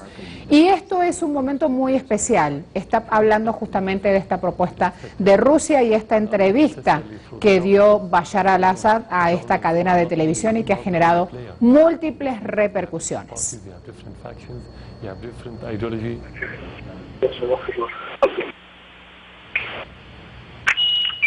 ¿Qué es lo que se decía aquí justamente? Esta propuesta desplegaba a Bashar al-Assad la resolución de su país y de su gobierno de participar de esta entrega a Naciones Unidas de supuestas pruebas del uso de armas químicas. Hisham Wanus ya está listo entonces en Damasco hasta ahora, nos va a estar actualizando un poco más de cómo está Damasco en esta jornada, de cómo avanza la realización de este plan que ha sido señalado por todos como un plan concreto. Hisham, adelante. Hola Marcela, saludos estimados televidentes. Realmente no te he escuchado bien, ¿podría repetir la pregunta, por favor? Sí, preguntamos, como siempre lo hacemos abriendo agenda abierta por la importancia del tema, cómo despierta también y cómo vive esta jornada Damasco, sobre todo sus autoridades que afinen detalles con Rusia para presentar un plan concreto que solucione esta instancia de conflicto. Hisham. Sí, Marcela, efectivamente hoy Siria amanece mucho más tranquila que antes debido a la decisión de las autoridades sirias de poner bajo control internacional sus armas químicas. respondiendo positivamente ante la iniciativa rusa para alcanzar una solución e impedir que haya una agresión contra Siria por parte de Estados Unidos. Aunque bien hay algunos sectores del pueblo que todavía no confían en que Estados Unidos pueda cumplir con sus promesas en caso de que Siria entregue sus armas químicas y posteriormente bajo control de Naciones Unidas destruyan este tipo de armamento, porque aseguran que según el discurso de Barack Obama ha asegurado que hay algunos puntos positivos en esta iniciativa y propuesta rusa, pero hasta el momento sigue dando órdenes o dio órdenes a su ejército para mantenerse preparado para intervenir en Siria en caso de que la situación no siga como está planeado. Al mismo tiempo le informo también que Israel, que es aliado de Estados Unidos, mantiene en estado de alerta su ejército, un indicador para los sirios de que el peligro todavía no se ha despejado, porque hasta el momento las autoridades israelíes están entregando máscaras antigases tóxicas para los ciudadanos, lo que indica que es posible que todavía Estados Unidos pueda llevar a cabo sus planes de atacar a Siria. Ahora, Hisham, hay un tema fundamental a esta hora para hablar y tiene que ver con esta decisión que toma la oposición en Siria de pedirle a Moscú supervisar este supuesto arsenal de armas químicas. ¿Qué señal da eso? En cuanto a Moscú, Marcela está haciendo todos los esfuerzos para implementar esta iniciativa y llevarla a la práctica. Está ahora coordinando con las autoridades sirias para establecer un plan integral para la entrega de las armas químicas y posteriormente destruirlas. Realmente lo que se ha hablado por parte de las autoridades sirias, por el canciller de Siria, Walid al-Muallem, que Siria está dispuesta a dar informaciones acerca de todos los tipos, los diferentes sitios donde están las armas químicas en Siria, asimismo las plantas para la fabricación de este tipo de armamento, y luego firmar el acuerdo de no proliferación de armas químicas y destrucción masiva en la región. Sin embargo, existe un gran obstáculo en este sentido, en que la gran mayoría de la población en Siria insiste en caso de que Siria debe firmar este acuerdo, Israel lo debe firmar también, porque según la oposición siria que hemos consultado asegura que la entrega de las armas químicas por parte de Siria constituye un error estratégico con respecto a la balanza de fuerza que mantiene con la ocupación israelí, porque si renuncia a sus armas químicas, Israel sigue manteniendo las armas nucleares y así podría imponer su dominio sobre la región sin que nadie le pueda hacer frente.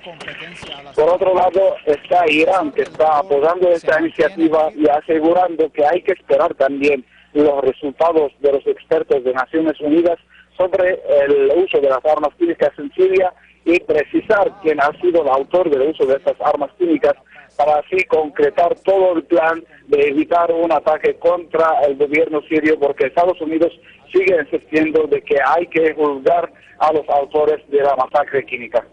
Hisham, hay algo importante también para preguntarte a esta hora y son las repercusiones de esa cancelación de sesión de Naciones Unidas que estaba prevista y convocada de urgencia para el fin de la jornada de ayer. ¿Qué es lo que dicen no solo las autoridades gubernamentales, sino también los ciudadanos que tratan de tomar todas las informaciones para saber cómo va su día a día en su vida? Marcela, no entiendo bien porque hay mucha interferencia. Sí, entiendo que tenemos problemas de audio, pero la importancia de estar en Damasco contigo hasta ahora reportándonos suple justamente cualquier diferencia que tengamos a la hora de mejorar nuestro audio. Hisham te decía, ayer Naciones Unidas canceló a última hora una reunión que había sido convocada de urgencia. ¿Cómo autoridades gubernamentales y pueblo han vivido esa cancelación de sesión? Hisham. Sí, realmente la población civil ha acogido con beneplácito la cancelación de esta reunión o esta sesión del Consejo de Seguridad de Naciones Unidas, debido a la postura rusa que rechaza la propuesta de Francia y la resolución, el borrador de resolución anunciado por Francia, Reino Unido y Estados Unidos, que quiere incluir el artículo 7 de la Carta de Naciones Unidas en cualquier procedimiento que puedan llevar a cabo en Siria para garantizar, entregar todos los tipos de armas químicas y asimismo destruir estas armas químicas. Han asegurado la población civil que la postura rusa de rechazar este borrador de resolución es muy positiva porque impide realmente lo que estaba buscando Estados Unidos desde el inicio de la crisis, es justificar una intervención militar en Siria bajo la cobertura de Naciones Unidas y también en el marco del Consejo de Seguridad de Naciones Unidas, porque el artículo 7 de la Carta de Naciones Unidas permite que las grandes potencias o el Consejo de Seguridad puedan emplear la fuerza bajo la excusa de preservar la paz en Siria.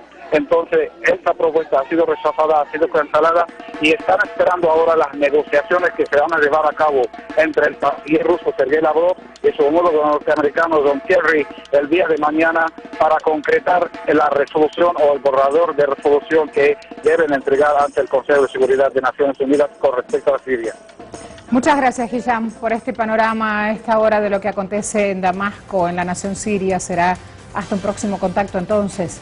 De Siria nos vamos a venir a un pueblo latinoamericano y como un hecho que ocurrió allí sigue reverberando entonces lo que está ocurriendo allí. En breve un análisis también y la actualización de los hechos a 40 años del golpe a Salvador Allende en Chile. Mientras tanto, aquí ya en pantalla preparado nuestras imágenes y con la actualización de los hechos respectivos vamos a recordar un hecho. 12 años en este caso del atentado contra Estados Unidos. 2.753 personas perdieron la vida en ese hecho cuando 4 aviones comerciales fueron impactados contra varios objetivos, entre ellos el World Trade Center en Nueva York, también conocido como las Torres Gemelas. Esta acción que tuvo como consecuencia el ataque unilateral de Estados Unidos contra Afganistán, al cual se sumó posteriormente la OTAN.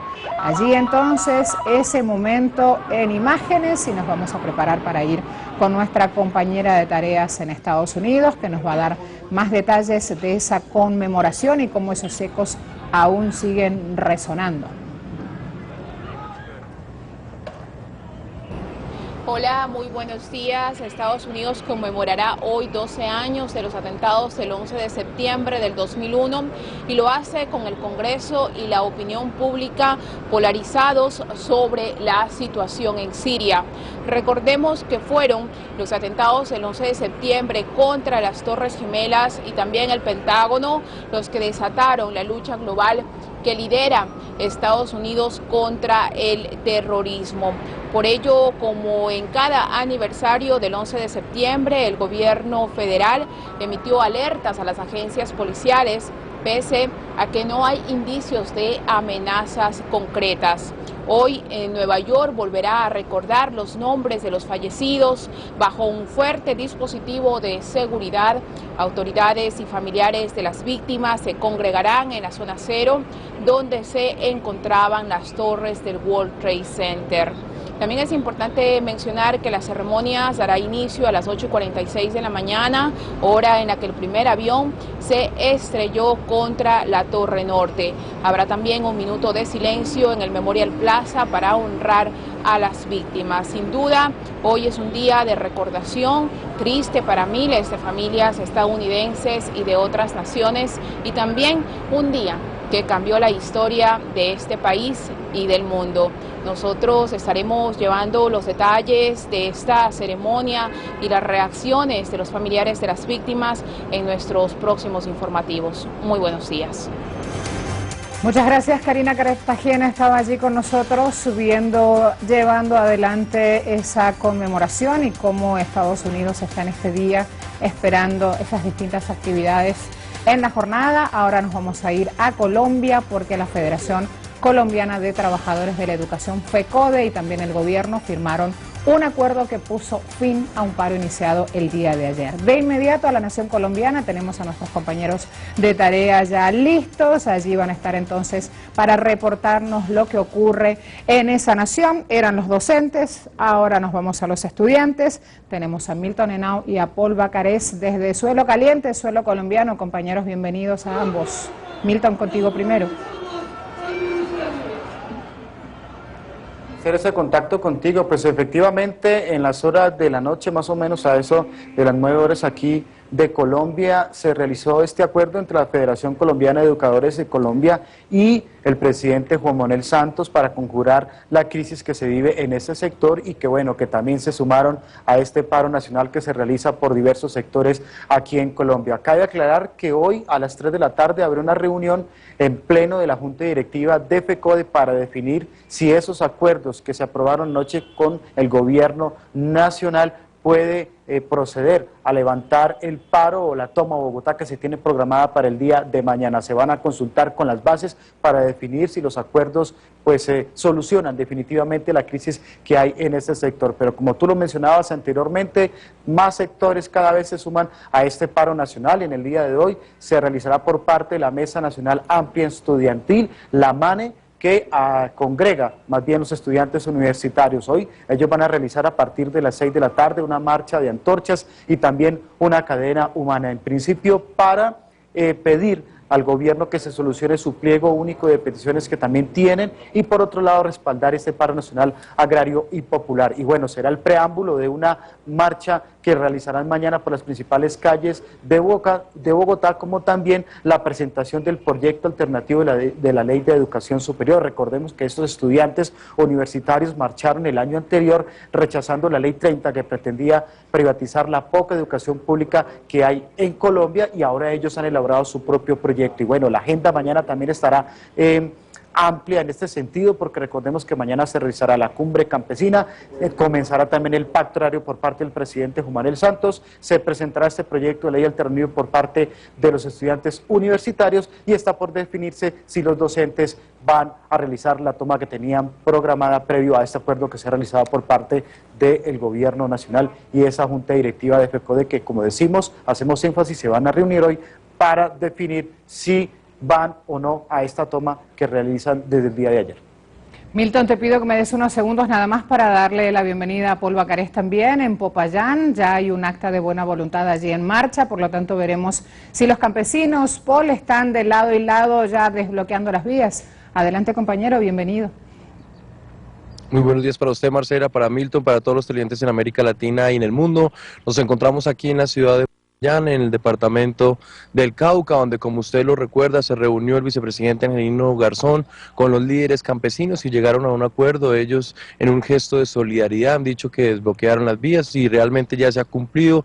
La Organización de Naciones Unidas ayer envió un informe donde dice que las peticiones que pidió el gobierno nacional para que pudieran empezar a dialogar se han cumplido de parte de todos los campesinos a nivel nacional. Ayer hicimos un recorrido por las carreteras del Cauca y nos dimos cuenta que más de 500 campesinos se agolpan al lado y lado de las carreteras esperando un compromiso, que los compromisos del gobierno se cumplan en Bogotá después de esa reunión que se va a llevar a cabo el día de mañana entre el gobierno colombiano y los líderes campesinos. También nos dirigimos a uno de los municipios donde se enfrentó la policía con los campesinos que se manifestaban y que estaban en su lucha social en contra de las políticas actuales del gobierno colombiano, en contra de los tratados de libre comercio. Pudimos entrevistar a dos de las viudas que quedaron después de estas protestas sociales, ya que sus esposos, según ellas o según sus versiones y según sus denuncias, fueron asesinados, fueron muertos por parte de la Policía Nacional y miembros del ejército colombiano. Ellos han dicho y denuncian que fueron ellos los responsables de la muerte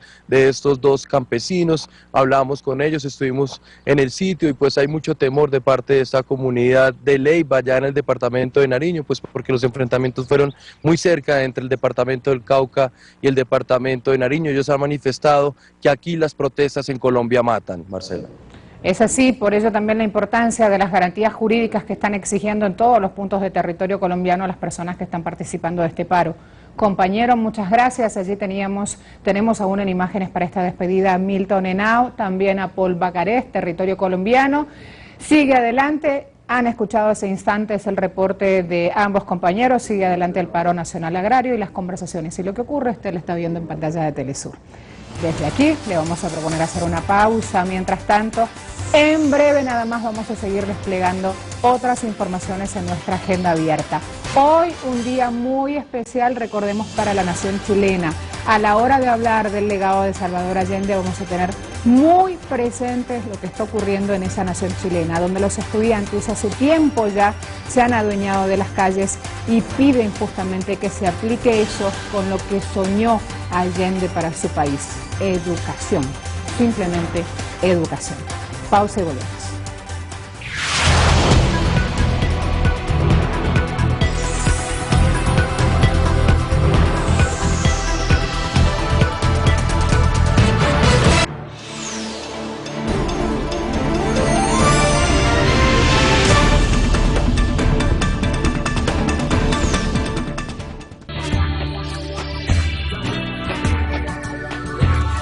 Las fuerzas estadounidenses dijeron que suspendieron los vuelos para evacuar a víctimas del terremoto en Haití por una disputa sobre quién pagará. Ojalá el presidente Obama abra los hospitales y asuma una atención humanitaria como lo estamos haciendo nosotros modestamente. Queremos la paz para Libia, la paz para todos los pueblos del mundo. Condenamos la violencia, el imperialismo, el intervencionismo. Se quedan callados con el bombardeo y las masacres en Irak, en Afganistán. No tienen moral entonces para condenar a nadie. Aquí se nos acusa de que violamos los derechos humanos, que perseguimos a la gente, lo cual es absolutamente falso.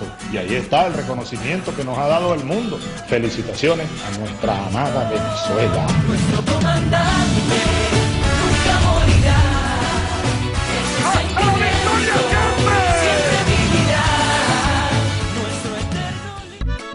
Sigo recorriendo la ruta musical de Latinoamérica y el resto del mundo. Sigo descubriendo los ritmos y la cultura que mueven a nuestros pueblos. MP3, música para el tercer milenio, todos los sábados solo por Telesur.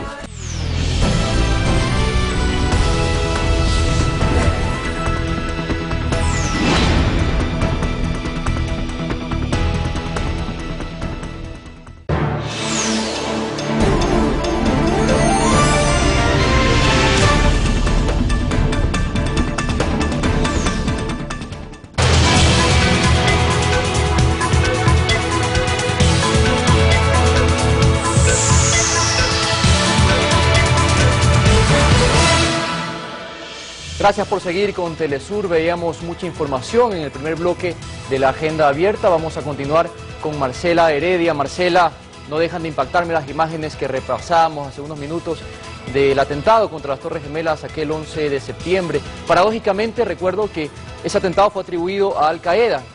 Al-Qaeda, una célula del grupo Al-Nusra que hoy es financiado por Estados Unidos. ¿Qué tenemos ahora, Marcela? Vamos a desarrollar otros temas. Hablábamos también de lo que está ocurriendo en la nación chilena, que hoy vive un día de conmemoración histórica a 40 años precisamente del golpe militar que sacó a Salvador Allende, entonces presidente institucional. Por lo tanto, hasta ahora vamos a revisar periódicos, porque en uno de ellos vamos a encontrar uno de los ecos precisamente que está hablando de este tema y esta noticia puntual. En nuestra casa periodística en Telesur tenemos: presidente Maduro recuerda la lucha de Allende y convoca a marchar contra el fascismo. Fue a través de su cuenta en la red social Twitter que el presidente venezolano afirmó que Allende es pueblo. Además, es una inspiración para un pueblo que busca su camino lleno de lecciones de coraje y revolución. Asimismo, convocó para este miércoles a una masiva movilización en la ciudad de Caracas y será justamente contra el fascismo. Ahí en Imágenes Telesur vamos a prepararnos para ir a desplegar otro periódico, en este caso va a ser Prensa Latina. Maestros mexicanos realizarán marcha nacional y paro cívico. Recordemos, los docentes en este país le siguen diciendo no a Peña Nieto y a su reforma docente que han dicho avanza contra la gratuidad de la educación. No se trata solamente que se niegan a ser evaluados y por quién, por qué autoridades en ese caso van a llevar la competencia de ser evaluados, sino también de este hecho puntual de que se atenta contra la gratuidad de la enseñanza. Prensa Latina reseña que la Coordinadora Nacional de Trabajadores de la Educación, CNTE, va a hacer hoy una marcha, un paro cívico nacional, a la cual también invitó a las organizaciones sociales para construir un frente único en sus reclamos al gobierno. Fue el secretario general quien anunció que los docentes salen a la calle una vez más defendiendo también los recursos naturales, básicamente el petróleo. ¿Y por qué es esto? También es bueno pararnos aquí y hacer un contexto, porque en la nación mexicana el presidente Enrique Peña Nieto también llevó adelante un plan de reforma donde justamente su bandera, su estrella, su hidrocarburo, su reserva natural, el petróleo, con todo lo que significa para los ciudadanos, también hay un avance y temen que sea privatizado, desde el momento en que pretende abrir a los inversores privados esa fuente de acceso. Aquí entonces, prensa latina, seguimos avanzando. Nos vamos a Telam, República Argentina. Ayer se produjo una reunión entre la anfitriona Cristina Fernández y Horacio Cartes, primer mandatario de Paraguay. Recordemos, primera visita oficial que hace el presidente paraguayo a la nación sudamericana.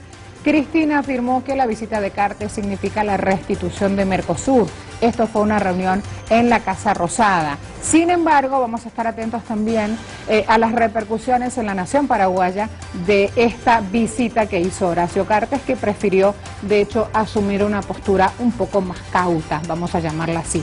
Vamos a desplegar ahora el último periódico, nos vamos a ir en este caso a hablar de Bárcenas, que es un caso de corrupción que está ocurriendo en España. Vamos a tener allí precisamente un contraataque y alguien que acusa de que se miente en este caso de corrupción que tenemos presente allí. El Partido Popular con Mariano Rajoy, recordemos, está contraatacando, está siendo acusado Rajoy por este caso de corrupción, por lo tanto el caso Bárcenas, como llaman a este hecho de corrupción, está siendo seguida de cerca por toda la nación española, pero también por toda la nación europea en su conjunto, en bloque. ¿Por qué? Porque allá hay afirmaciones con muestras, con hechos fehacientes que hablan y que dan un panorama de lo económico que se mueve precisamente en este caso. Allí entonces hacíamos un rápido repaso, faltó la última imagen, se la prometemos en breve para actualizar lo que está ocurriendo allí en España, y después de los periódicos nos vamos a quedar ahora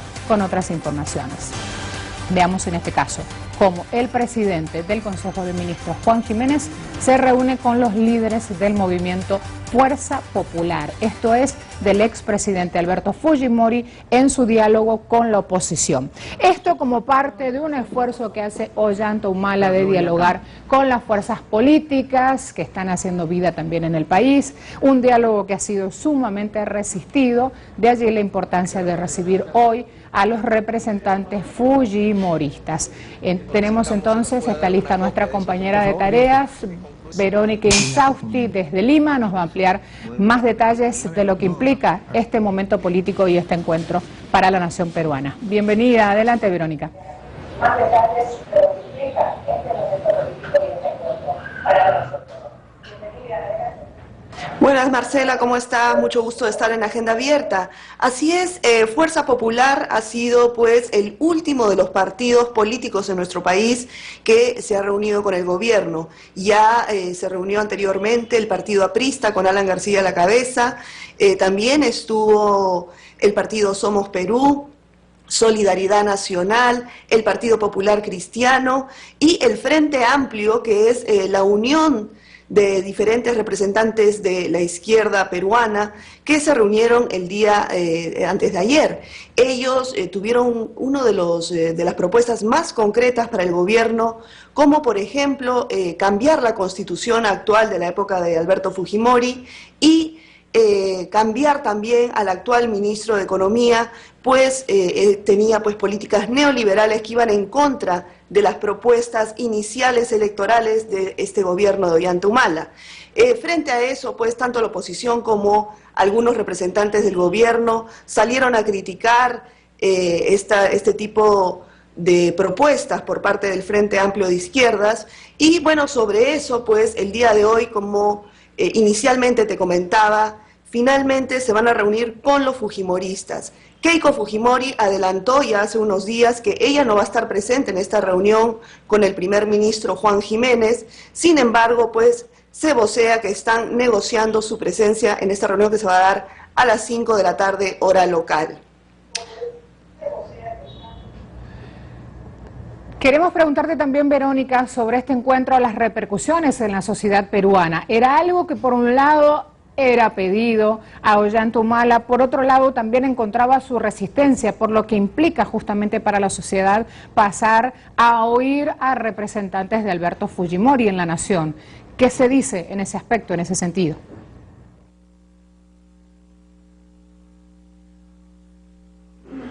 Bueno, sí, mira, justamente han habido varias encuestas en días pasados donde se refleja que la población, primero el 65% ni siquiera está enterado de estas reuniones bilaterales que hay entre el representante del gobierno Juan Jiménez, primer ministro, y los partidos políticos.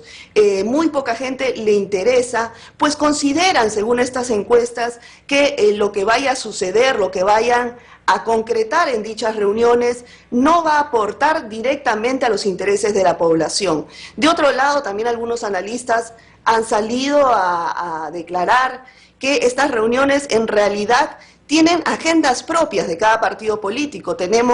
Hay una investigación contra Alejandro Toledo del partido Perú Posible, hay otra investigación por corrupción contra Alan García, ni qué decir del partido fujimorista que se van a reunir hoy día. Hay 90 procesados buscados por Interpol en el mundo de miembros de este partido que tendrían que estar presos en el país, sin embargo pues escaparon y se les sigue buscando. Entonces hay una suerte de un ala de corrupción alrededor de todos estos partidos políticos que finalmente la ciudadanía no cree ni en sus propuestas ni en los resultados de estas reuniones bilaterales con el gobierno. Sin embargo, en el ámbito político, lo que sí puede suceder es que haya una cierta calma, que baje un poco el ruido político, mediático, en lo que es pues este ping-pong que se juega siempre, regularmente, entre algunos partidos y algunos medios de comunicación para atacar el gobierno.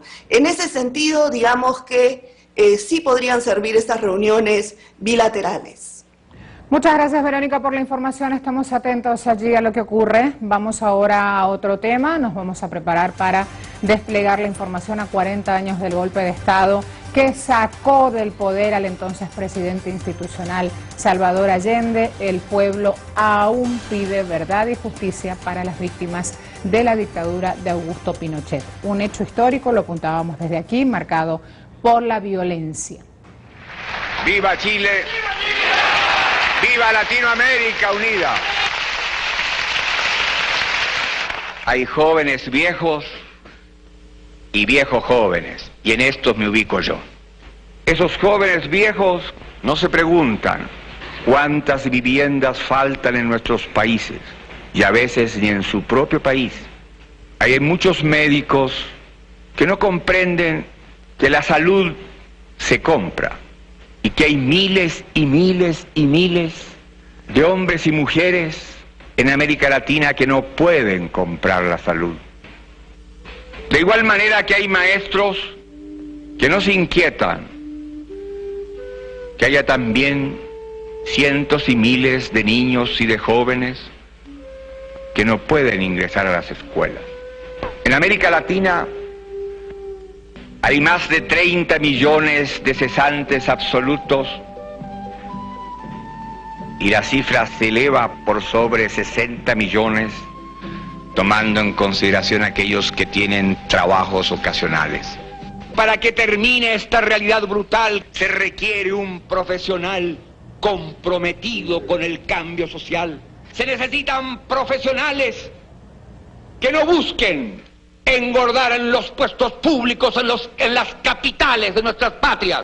Que la obligación del que estudió aquí es no olvidar que esta es una universidad del Estado, que la pagan los contribuyentes, que la inmensa mayoría de ellos son los trabajadores. No quisimos simplemente mostrarle imágenes de este hecho, sino valorar y una vez más reproducir en pantalla de Telesur las palabras, el mensaje, la fuerza de Salvador Allende. Allí completo entonces este video.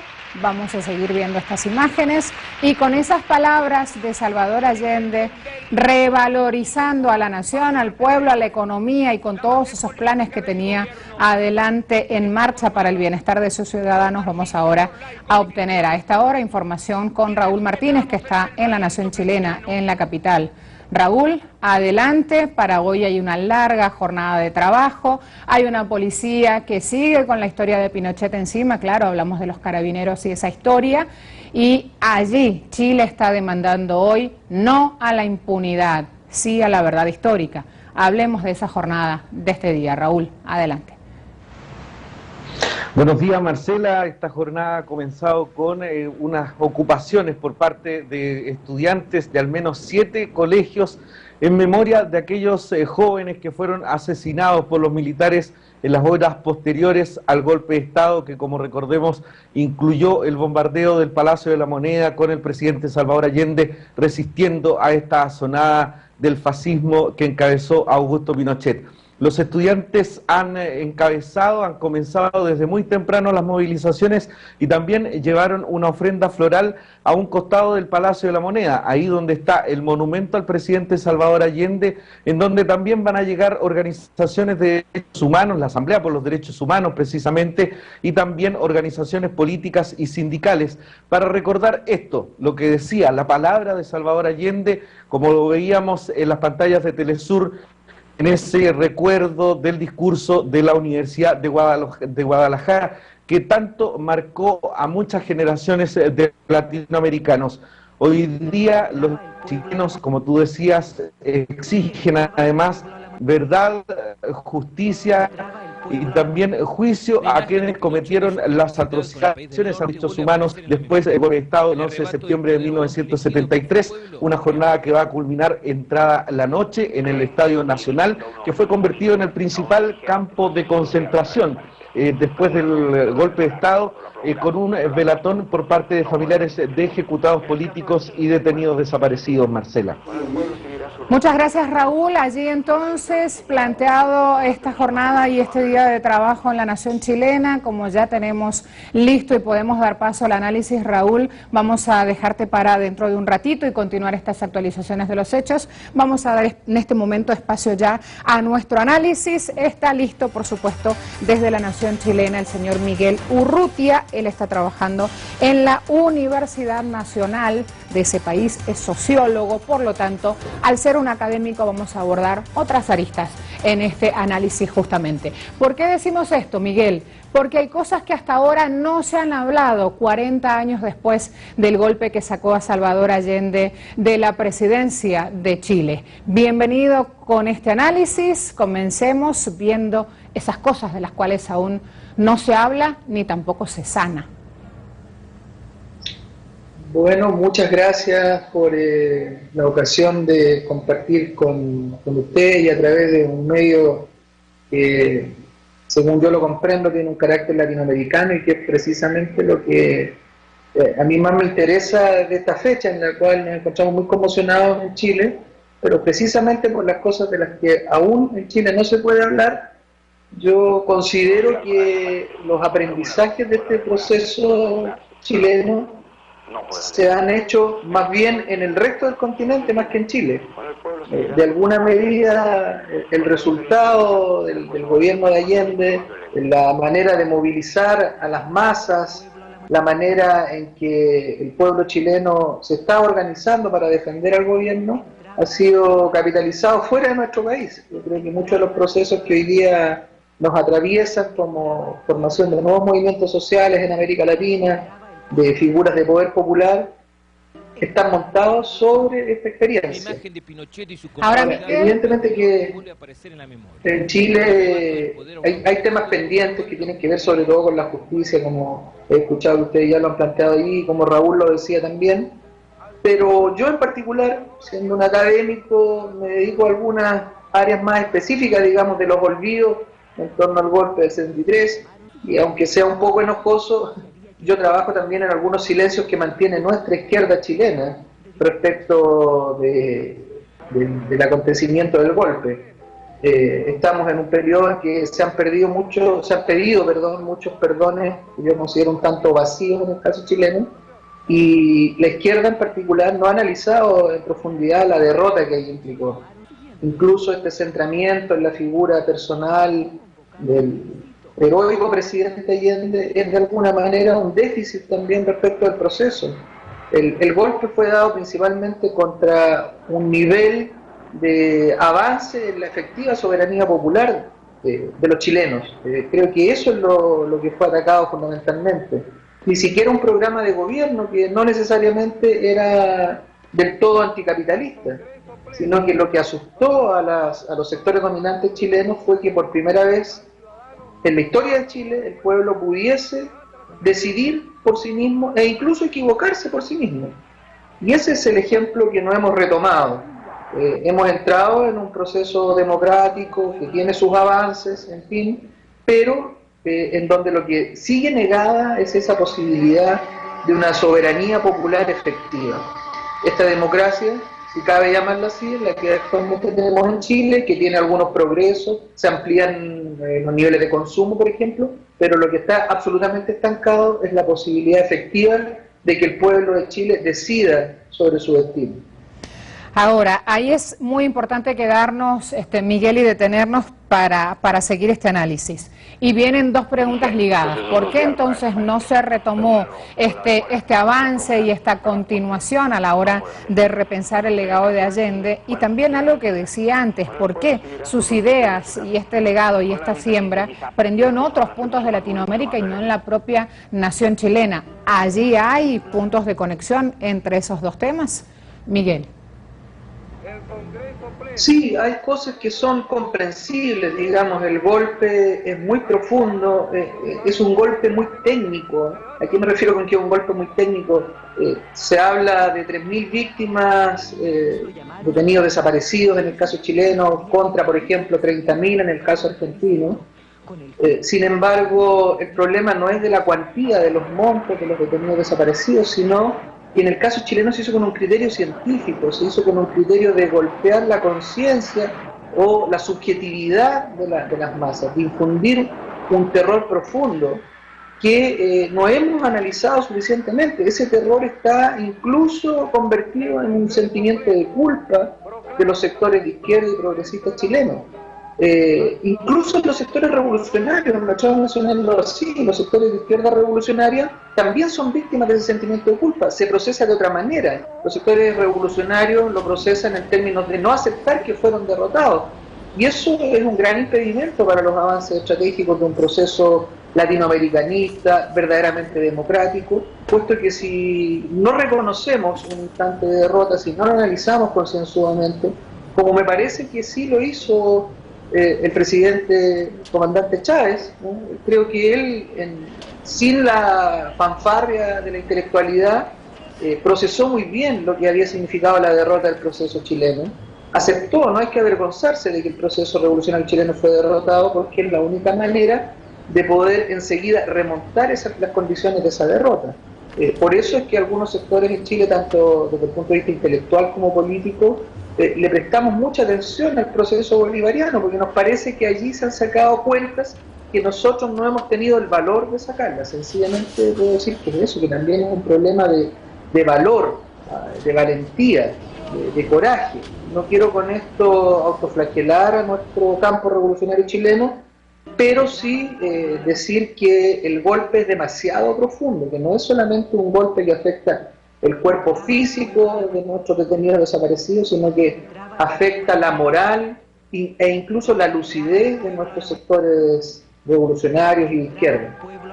Ahora, Miguel, hace instantes también me decías que hay algunos progresos, claro, en Chile y sobre todo asociado con lo económico, cuando nos mencionabas que, por ejemplo, en Chile ha aumentado el consumo. ¿Ese es realmente un buen indicio de que las cosas van mejores? ¿O estamos hablando de que solamente hay un porcentaje muy pequeño que tiene más dinero para consumir más y con esto mover de otra manera la economía contra otro porcentaje de gente que no logra acceder a lo básico porque no llega justamente a la hora de esa desigualdad, de esa brecha social tan marcada que hay en Chile?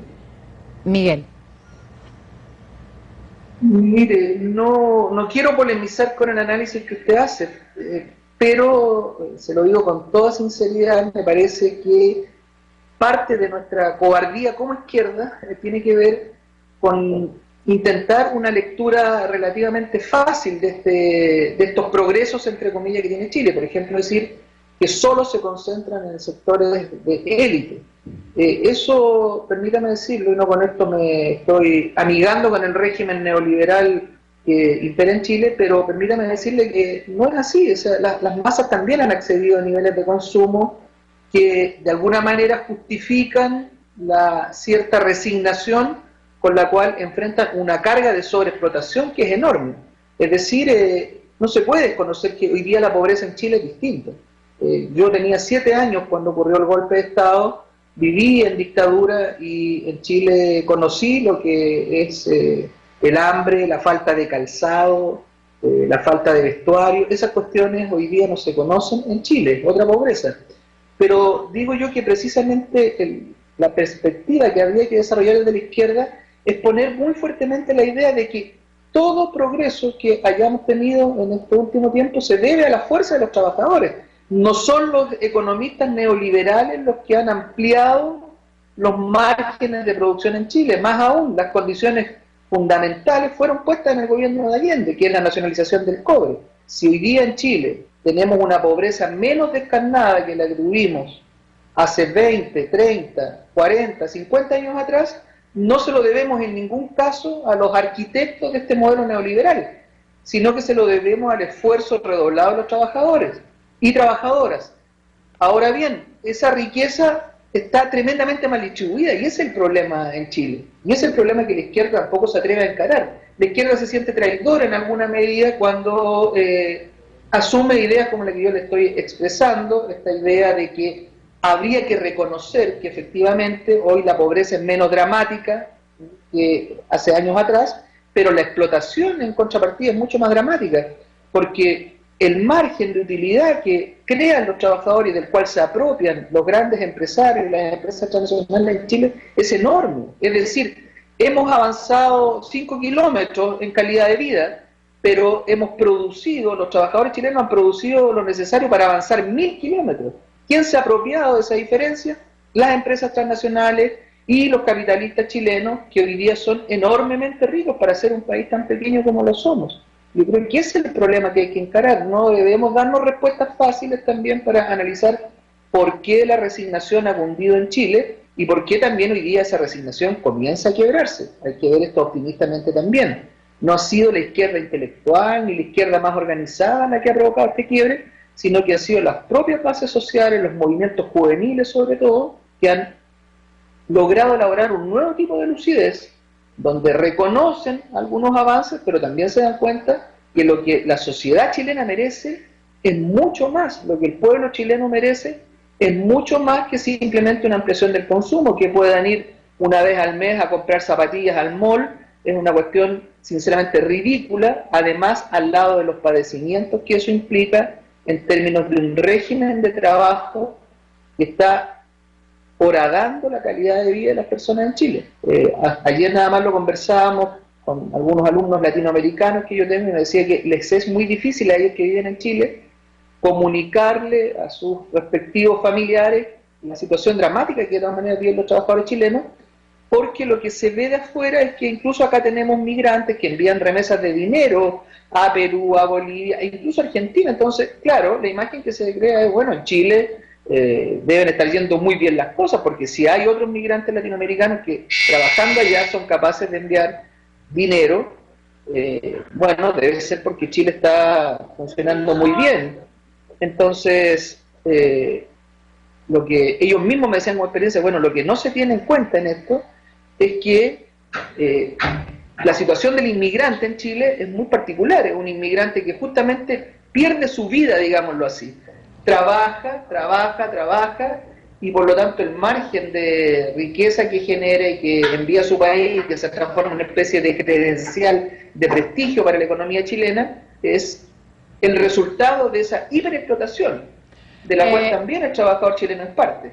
Miguel, parafraseando a Yupanqui, trabaja y las vaquitas son ajenas. Ya cerrando este análisis, mientras lo escuchaba, veíamos y abordábamos distintas situaciones que nos venían a la mente ahí en Chile. Sumábamos a esto imágenes a 40 años de este golpe y de esta garra contra Salvador Allende. Ya para cerrar, una pregunta que nada tiene que ver específicamente con este análisis de los hechos, sino su apellido es Urrutia. ¿Algo que ver con Matilde Urrutia? No. Es un apellido bastante común en Chile, el apellido Urrutia. No, que yo tenga en registro, no tenemos parentesco con Matilde, señora de... Matilde Urrutia, claro que sí, es la compañera sentimental de Salvador Allende. Si van a Valparaíso, les digo ahora, compañeros de Telesur, vale la pena hacer allí una visita a La Chascona para conocer un poco más de Salvador Allende y ese día a día también de su arte y de su legado.